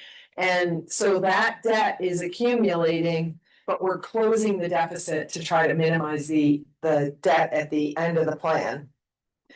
So I'll tell you, this is our plan goal for our stabilization plan: ensure the continued financially sustainable operation of ESF as New York State's premier R2 Carnegie ranked leader in environmental teaching and research. This is sacrosanct. There is no talk about doing anything that's going to jeopardize our R2 rating. So I want to reassure folks about that. And then I just want to do some of the math for you. If we stayed on the path that we've been on and we didn't implement the things that we're talking about in the stabilization plan, these are our deficits projected, and $59 million is what we would owe to the other campuses inside the SUNY system that we have to borrow from to pay our bills when we're in a deficit, when we're spending more money than we're generating in revenue. That money has to come from somewhere, and it's coming from SUNY. And so were we to just continue doing things the way we've been doing them, we would have that 59, the negative cash balance of $59 million. That is not acceptable to the SUNY system, really, nor should it be. They can't have 64 campuses that are running deficits like that. It's not sustainable, and we're doing our part, and this is what it's going to look like if we're successful with the implementation. Our negative cash balance at the end, 16 million. And I think, do I even add it up for you? I think I do there. So business as usual, we would be at a $59 million debt to SUNY at the end of the 5 years versus what we're now telling them we will be, where we will be, and saving 43 million. That is a lot of money for this college to save, but we're doing it in ways that we have data to look at to say, we know this is achievable. So I will say in conclusion, I want to just remind us that we've had to do some really big things on this campus in the time that I've been here. The assessment, the whole program of assessment needed to be rebuilt, and I want to give a lot of credit to Jeremy, Zora, Valerie, Lindy, and the whole team That visit with Middle States was much different than the one that we had a few years ago. When they came, a lot of work has been done, and all of you have done your part to feed that assessment process. So I want to acknowledge that work and thank everybody. This annual budget process, Susan had started it, Tom Squires just ushered us through it. We didn't have a budget process here. I think decisions were made by the administration, and in conversations that I've had anecdotally, Steve, I had one with you yesterday. I mean, chairs didn't know what their budgets were, and building that budget process is making this campus better. And so I want to make sure that I thank Susan and you, Tom, for your work on that.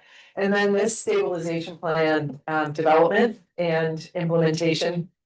So from a development standpoint, I will say hundreds of meetings with SUNY. I mean, emails, phone calls, like in-person meetings. I see a smile on Kitty's face. She's been to a lot of those meetings. Lindy's been to a lot of those meetings. Lindy tried to take her first vacation to go back home and see her family this summer, and I think we bothered you almost every day. I apologize. But it has been a tremendous amount of work to put this stabilization plan together.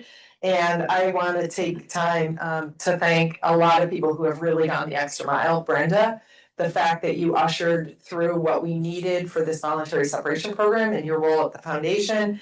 Reagan, as I said, I mean, you have just absolutely done a great job stepping in HR and putting the program together. Lindy, Bailey, thank you very much for keeping all balls in the air for all of us. And I really want to give a shout out to you, Matt, because you have had very little work life balance this summer.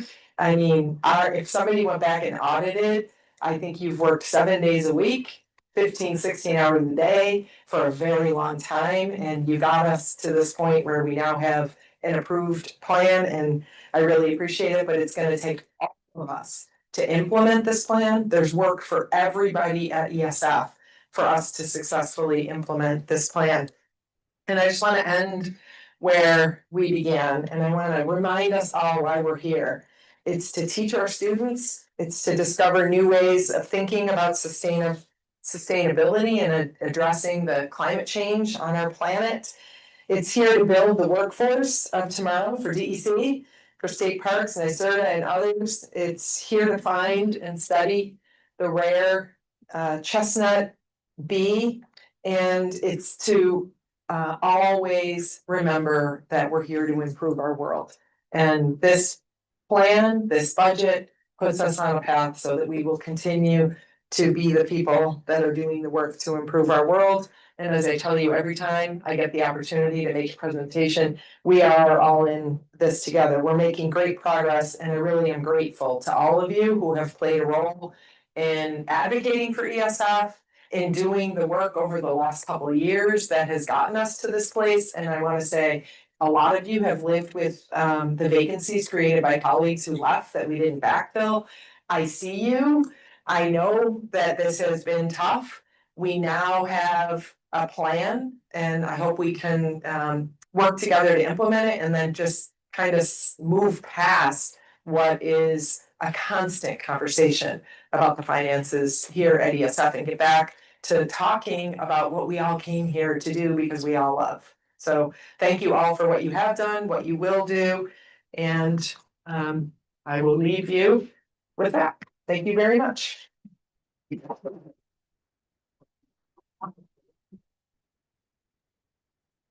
think I offended the athletes. I think they had class. Class, right, thank you. So we're moving along. If everybody's in mind, I'll just keep going and I'll take a break. I'll go for it, Jim. Okay, so our student reports, Daniel Varick, the undergraduate report.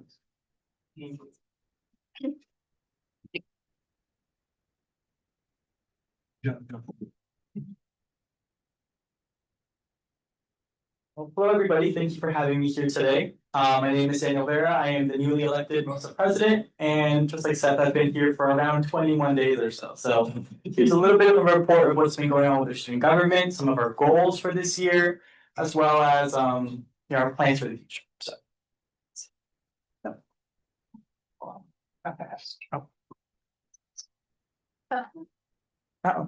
Okay, again.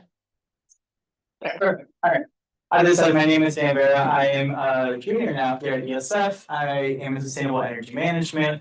I have a deep background in diversity, equity, and inclusion work here at ESF and our student government.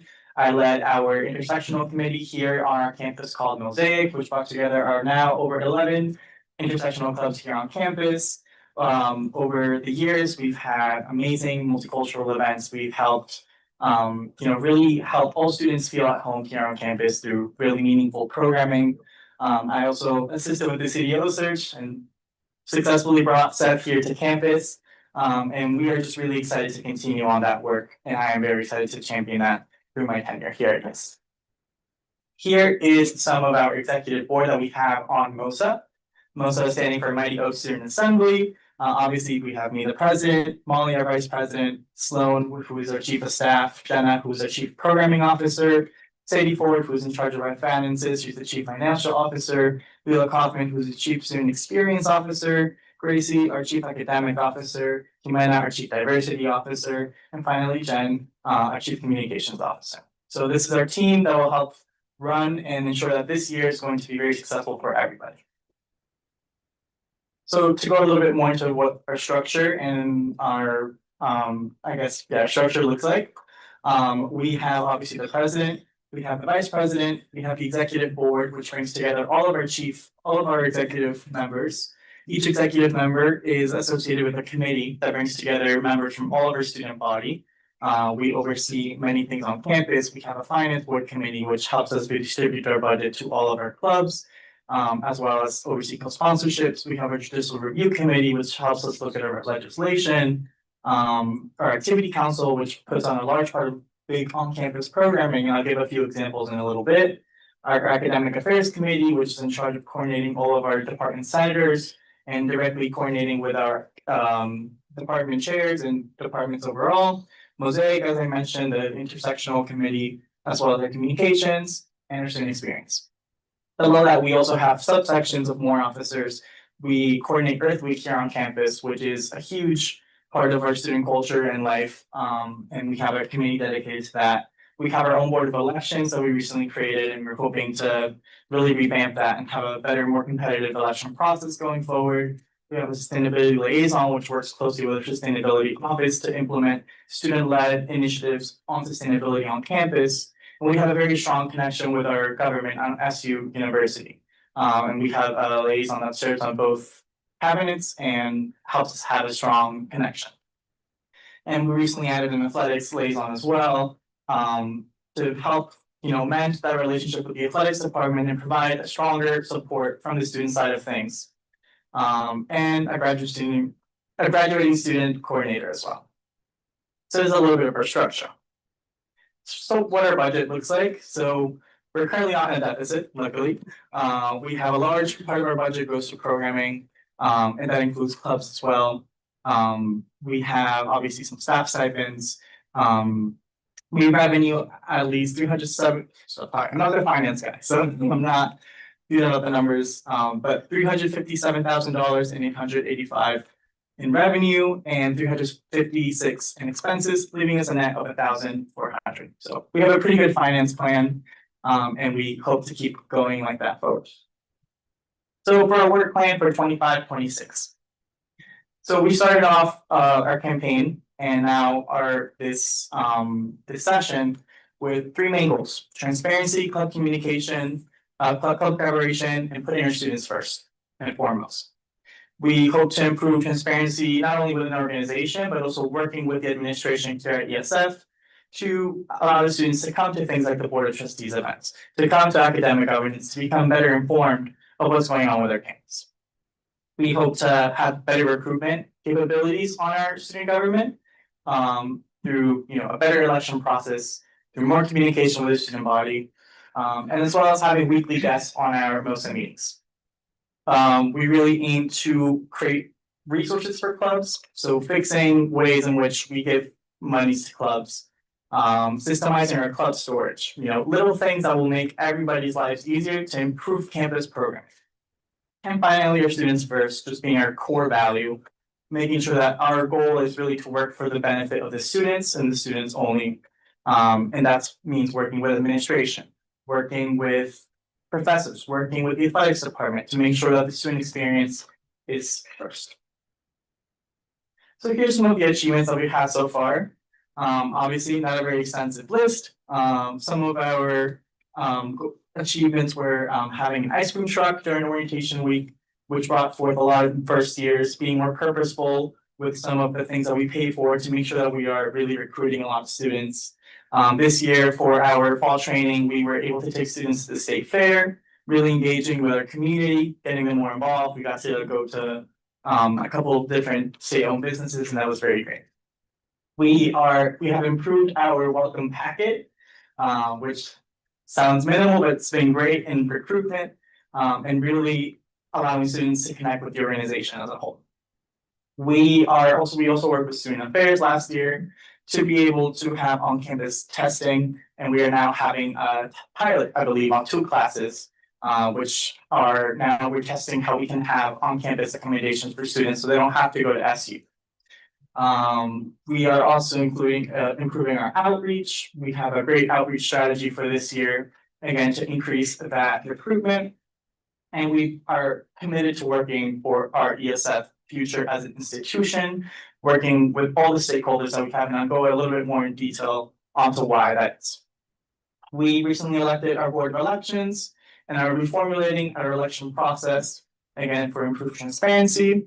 We also work with student affairs again to create a grocery system as well. That was piloted last year and soon will be launched for all the students to be able to. Sorry? Where do you go? For the groceries? I believe, Kitty, did we do the Central New York market or are we doing Wegmans this year? Wegmans and Target, Fairmont area. Yeah, just depending on construction. Yes. So we need to allow students to get their essentials in. Then obviously general body improvement, ensuring that our meetings run smoothly, that they have clear communication, so everybody feels involved and can actively participate. And we've already begun systemizing our club storage to be able to find ways in which we can keep things clean and also equitable in terms of space and what clubs are allowed to. So here are a few of our improvements. Oh, looks like my picture's cut off. Well, that's okay. So why are we so invested in fighting for our institution and specifically advocating to the SUNY system to stop putting pressure on us to do some of these cuts? We have, as you guys saw, a great body of student athletes here on campus.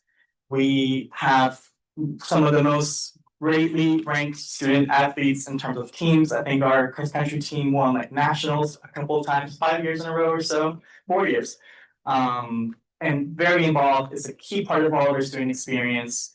And I think, and we all think, I think all the student athletes here, that we should not be looking at athletics in terms of putting pressure for good, right? We should be coming up with more creative solutions, right? We should be advocating to the SUNY system to find ways in which we could retain student athletes, in which we don't have to find ways to reduce spending in the athletics department, either by raising a fee, advocating to SUNY directly. So that's one of the things. Our community impact, ESF, right now, more than ever, we need an environmental school to champion that. The New York State needs an environmental school to champion the environmental values. We have the DEC here. We provide more than half of the recruiters to the DEC. And we cannot afford, SUNY cannot afford, New York State cannot afford to put pressure on the SUNY system, to put pressure on SUNY ESF to cut right now. So really the students are empowered. We feel that our quality of education might be on the rocks. Obviously, you know, with some of the things going on with GA cuts, things going on with overall staff reduction cuts, which may be necessary, are still alerting to many students. And we are committed to fighting for that and ensuring that our education can remain as stable as possible.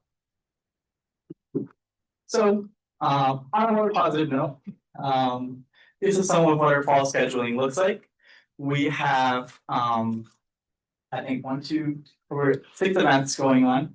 For this semester, this is only for the semester, we have events happening all the time. We have our club events, having events. We have the ESF watch party, as President Mahoney mentioned. And really, the goal of NOSA is to keep hopes up, to keep students positive, to keep students hopeful, and really proud of our campus community. So these are some of the ways that we do that, but we hope to keep going that. So thank you so much.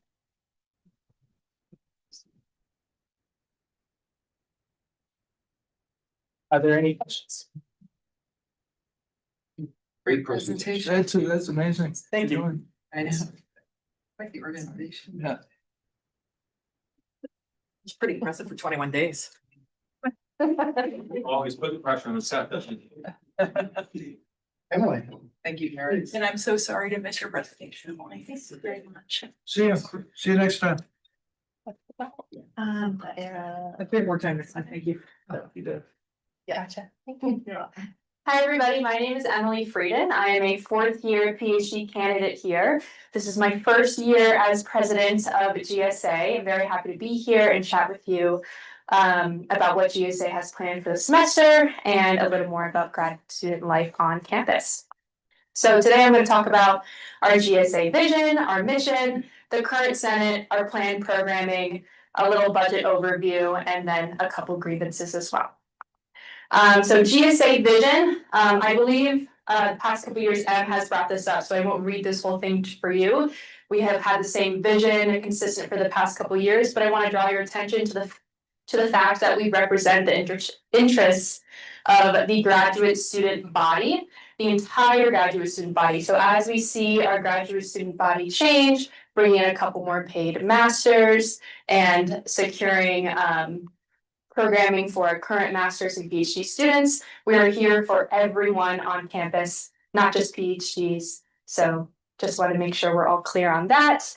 And our mission, I won't go through this whole thing, but I want to draw your attention to our 3rd mission, continuously seeking ways to improve the organizational sustainability and efficiency of the GSA. This is our main goal, my main goal as president. I forgot my notes over here.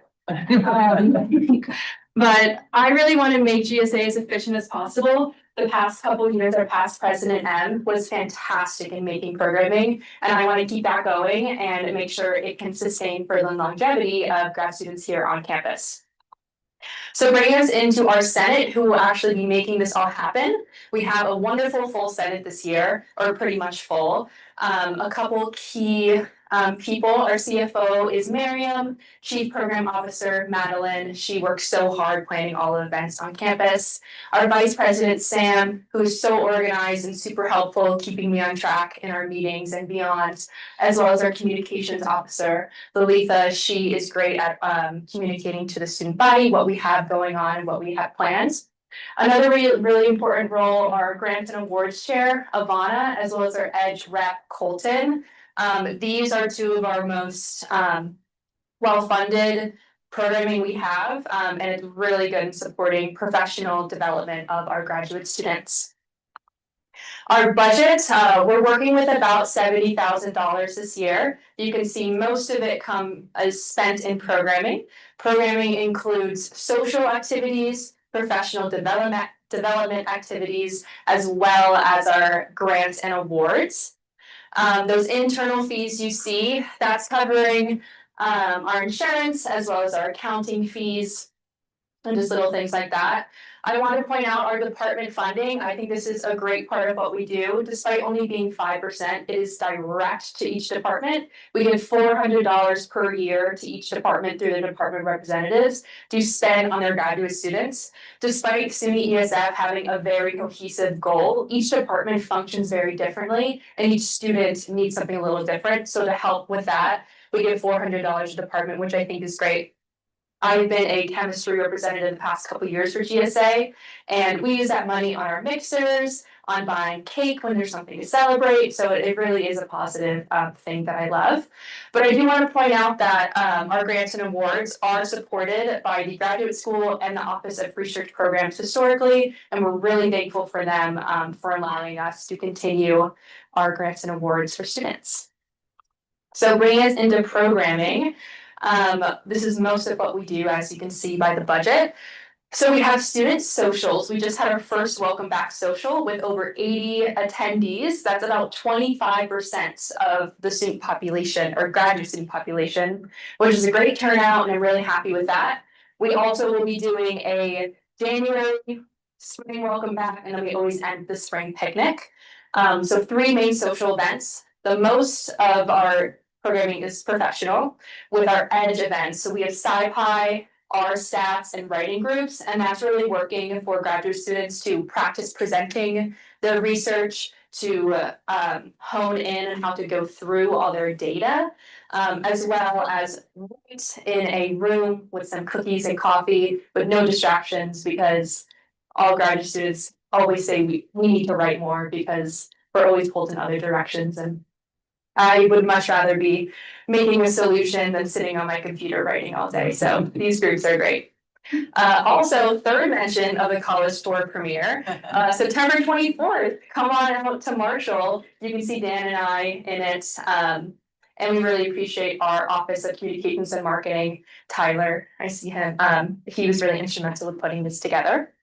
GSA Day is coming up in November. This is a day to honor graduate students on campus. November 6th is significant because that was the day the first GSA was created, way back when in the 1900s, I'll say. Then actually it's on our 1831, so.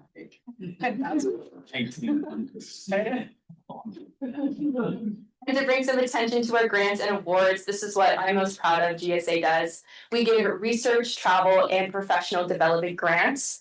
And we also are giving capstone funding. That is essentially funding like food and drinks to be served at capstone services for presentations. So we can have as many people going as possible. We really want to congratulate our researchers for finishing their degree. And we also do special awards. So this honors basically TA of the year, public service of the year, and all the fantastic work that graduate students do outside of their research.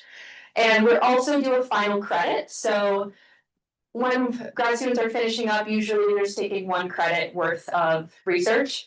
And to kind of help you boost we basically pay for that 1 credit. Because sometimes funding can run out, and to make sure they're not holding it on their shoulders, we will fund that 1 credit for them. Town hall, that will be in spring 2026. This was super successful last year. It's essentially us talking to key admin on campus, whether it be from the business office all the way to the research office. It's a great way to connect with admin who handle all the important stuff that grad students don't want to think about. And our big research conference in the spring, this is going to be the 4th year of our research conference, I believe. Historically, we've only pulled in students from ESF and SU, but this year we're looking to expand, hopefully to all SUNY campuses and other private universities as well. But I think trying to get more SUNY attendance is a super attainable goal that we're looking to do. Can you put a date on that? Not with me, no. But I can get some to you. Aprilish? Oh yeah, April. Oh, I thought you said data, a date. Yeah, sorry. It's usually always a Friday, Saturday in April. I believe our planning committee for that is meeting in a couple weeks, so we'll be able to get more on that as well. If any of you would like to be a part of the committee, email me and I can get you in. And we also have many more events. Events are always popping up as we deem necessary. So that's just a snapshot of all of our fantastic programming. Now, I do want to bring us into a couple grievances. Not everything is perfect for grad students, so just calling attention to a couple main problems that grad students want me to bring up, and I'm happy to. So GA cuts and workload, we all know there were some GA cuts. Remaining GAs are handling a lot of extra work. They're still contracted with their 20 hours, but a lot of them are split between half TA or GAs. So basically 10 hours in one course and 10 hours in the other course. And being able to maintain a sufficient instructor program in 2 courses is really challenging for graduate students on top of all the other work they're doing. On top of some classes only have 1 GA now instead of 2 in years past, and so just handling that workload is really hard on them.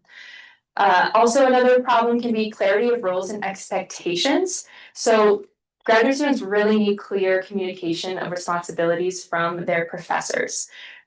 This is a problem very much person to person. I'm very thankful I have great advisors. They're clear with what I need to do and they don't overstep. Some professors are not that generous. So making sure that we have a blanket slate of responsibilities that professors need to communicate to their advisees is really important. So no one's being overworked.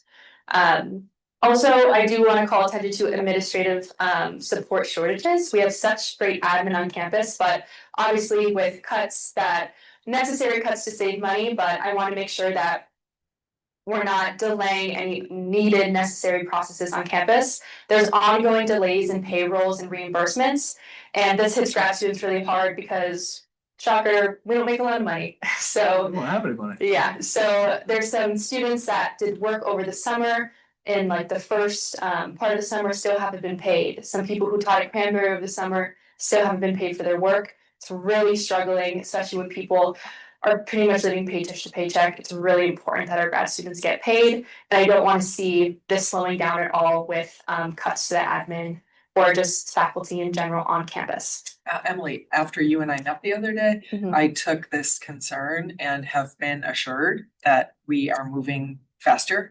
So Good. if you don't see some change, please come back to me. Thank you so much. I appreciate it, President Kenny. I was gonna ask if you had a way to seek solution to your issues. It appears you do. Yeah. Yep. And then also communication and transparency. I'll jump to my last bullet of what GSA will do.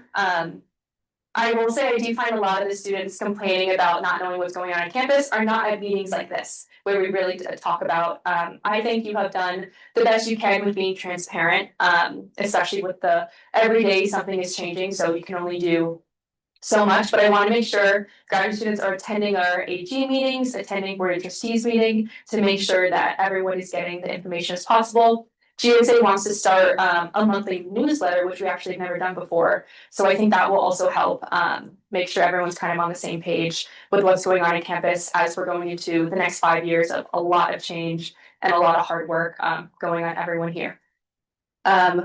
And so after those reasons, I do want to know GSA will be doing things about this. I'm not telling you to fix our problems. We will be working to help. We're going to increase our grants and awards, specifically that final credit I talked about. In the past, we've only had about 6 opportunities for that. We increased that to 10 this year. With the GA cuts, many people who already used their 2 or 3 years of funding are now unfunded. And so just to help pay for that last credit, if they're unfunded, we want to be that help. And we'll also organize our town hall again with the admin, as I mentioned before. It was a big success last year, connecting face to face with these offices up in Bray and beyond. And then we send out a survey every fall to collect information, and we will compile and share those results when we get that. And I think that will be really instrumental in knowing what grad students want specifically. Maybe they want more relief, more budget and social. Maybe they want more grants and awards, really listening to what grad students have to say and taking that into account. And as I mentioned, encouraging students to get more involved on campus if they want to be in the know. So thank you so much for listening to the graduate student report. If you have any questions, please reach out. You can always email GSA@Esf.edu if you have any follow-ups.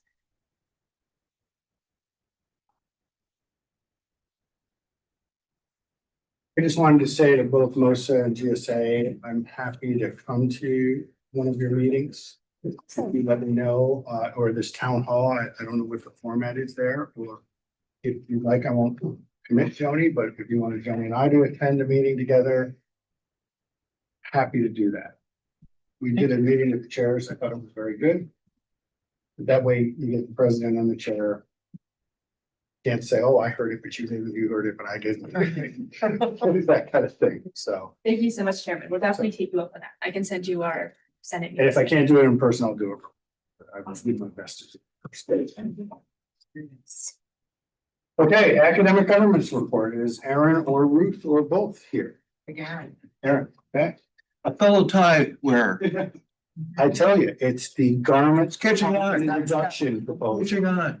Nope. I always wear a tie to my academic governance meetings. So, for those of you who don't know me, I'm Aaron Rounds with Ruth Young, and we are the co-chairs of the Academic Governance Executive Committee. One of the disadvantages of being the last committee to report is that much of what we could share has already been presented and discussed, so we kind of struggled with what we could present that would add value to what has already been shared. I thought some perspective might be helpful, which is hopeful and realistic optimism. I recently read a book that talked about the idea that it is much easier to fight against something than it is to fight for something. It is easier to recognize when something is wrong, but more difficult to come up with an idea of what would be better. This is our challenge with the ever-changing requirements that SUNY continues to impose on ESF. We commend President Mahoney and the whole administration for having an idea of what ESF can become and sharing that vision with everyone that will listen. ESF has much to offer SUNY, New York State, and the world, and we encourage everyone to continue advocating for ESF. One silver lining for us for these challenges is a surge in interest in academic governance. For the first time in quite a while, except for a few exceptions, all of our academic governance committees are fully staffed and functioning and represented, especially the Faculty and Staff Advancement Committee. At least 3 department chairs are serving on that committee. They see this as an important assignment because they will be working on the faculty workload evaluation that was recently discussed with Provost Quackenbush. We commend President Mahoney, Chief of Staff Matt Millay, and Provost Quackenbush for their continued transparency with academic governance. Our last meeting with the full body was the first time in our tenure as co-chairs where we ran out of time before we ran out of agenda.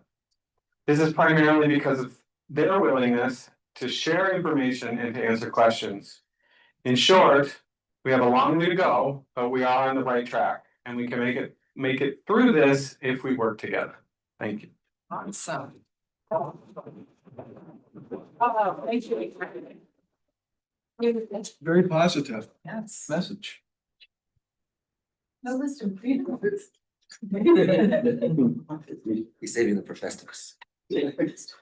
Okay, old business, the amendment to the bylaws. So now, did you like? Yeah. Be over there with. This is dry, I know, but. Get you back from the happy land. Yeah, so at our last meeting, we read through the bylaws and we had one amendment to make. You can see that in your proposed resolution. Oh, thank you. It's also on the screen. Okay, well, I'll read it from here though. And it said that each standing committee shall elect its own chair and shall meet, and we have added at a minimum of once annually, but we have more than taken care of that with this proposed agenda to have everyone there. So we just wanted to make sure that all of the committees were active on that. So with that, I would like to well, you have to make the motion. I can entertain a motion to approve the bylaw amendment as presented by the governance committee. And I'll second. Okay. Any questions? I really like the new, well, for discussion, I think this is great to have this new format and have. And every committee doesn't have to meet every board meeting. I agree. You gotta make sure it's a Governance. To me, quarterly is not the worst thing. And I want a regular update from Seth and Dan, the amount of time they've been here. That's true. I just want them to make one of those construction chains. All right, any further discussion? There being none, I will. All those in favor of the bylaw amendment as presented, please signify by saying aye. Aye. Opposed? Passes. New business, we have request for a presentation to the board from the United University professionals. I believe it's Matt Driscoll and Ms. Smith. Mark. Or Mark Driscoll, I'm sorry. Mark Driscoll. No, I just said. Taking too long to walk up there. I understand.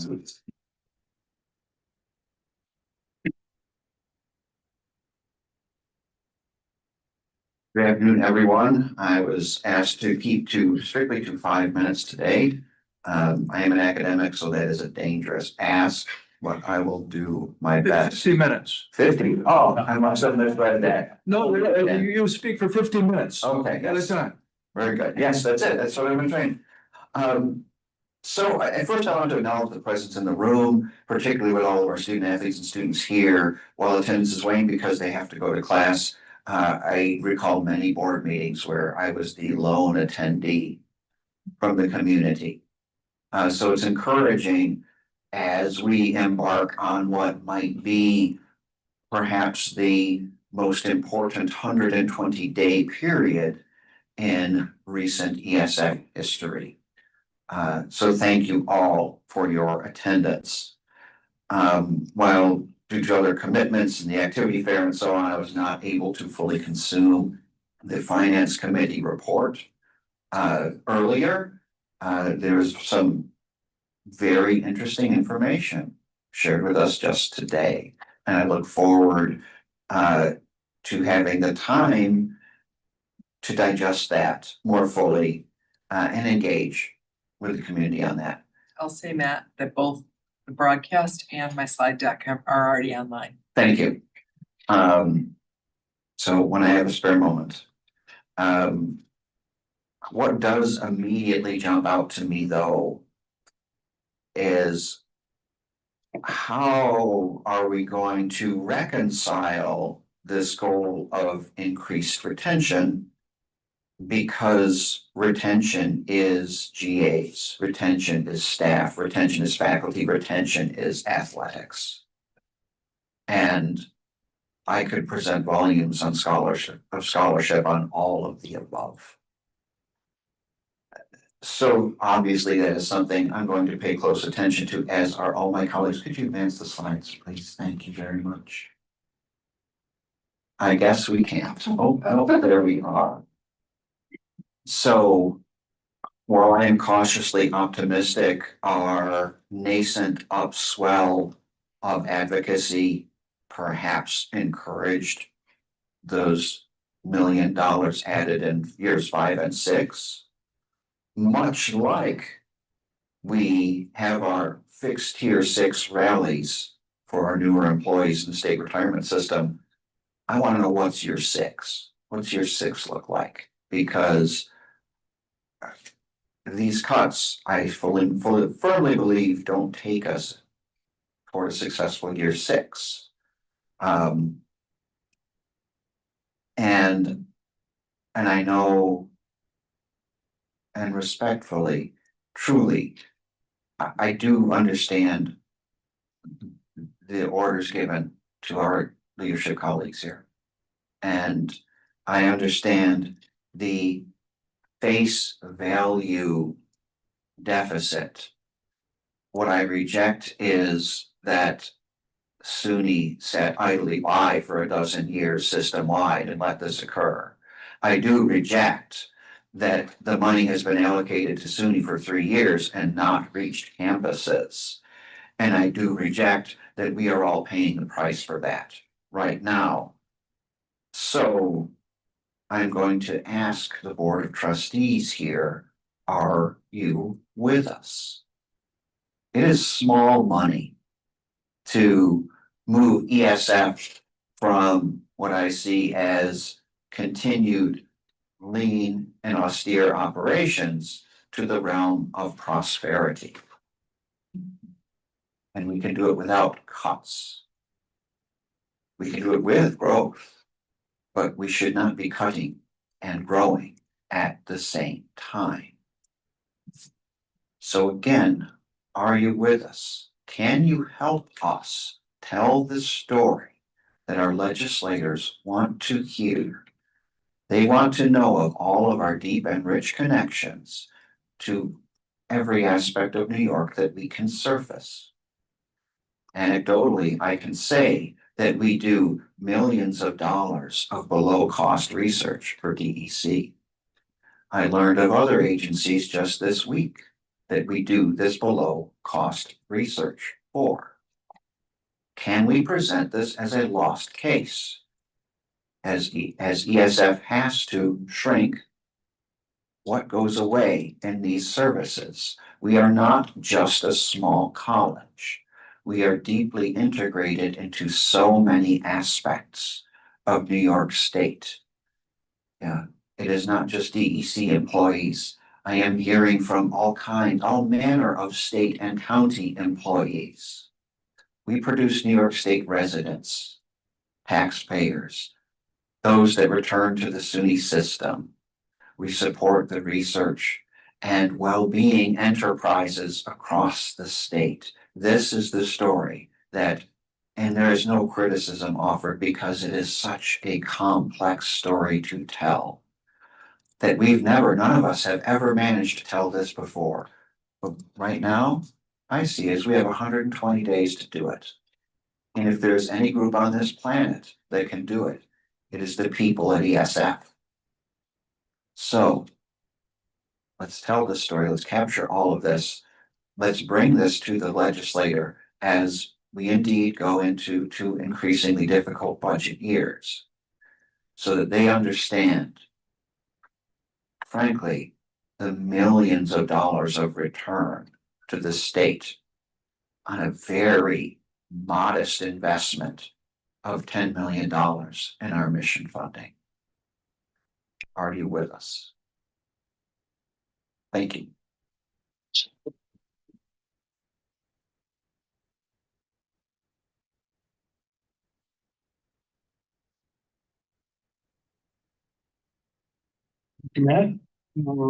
Next, we have the calendar for the balance of 2025 and 2026. Informational purposes. Right? For informational purposes. Yeah, I don't think you need to approve it. It's just. No, so for informational purposes. I guess the thing that Nicole was most interested, does anybody know of a significant conflict that's going on? Oh my gosh, that's the National Day of Board of Trustees. Are you wondering that? Major conflicts, let us know. So if not, our next meeting will be for 2026. Will be on February 25th. So the next meeting is in December. December, yeah. December 5th. To take a look at the 2026 calendar, if something jumps out as a major conflict, please let Nicole know. You can adjust accordingly. If not, does the board have any other matter they want to bring up for us today? For the whole day? That being said, I will entertain a motion to adjourn at 1:38 PM. So moved. Second? I'll give it to you. Second. So all in favor, signify by saying aye. Aye. Thank you, everyone. Thanks. Thank you, everyone.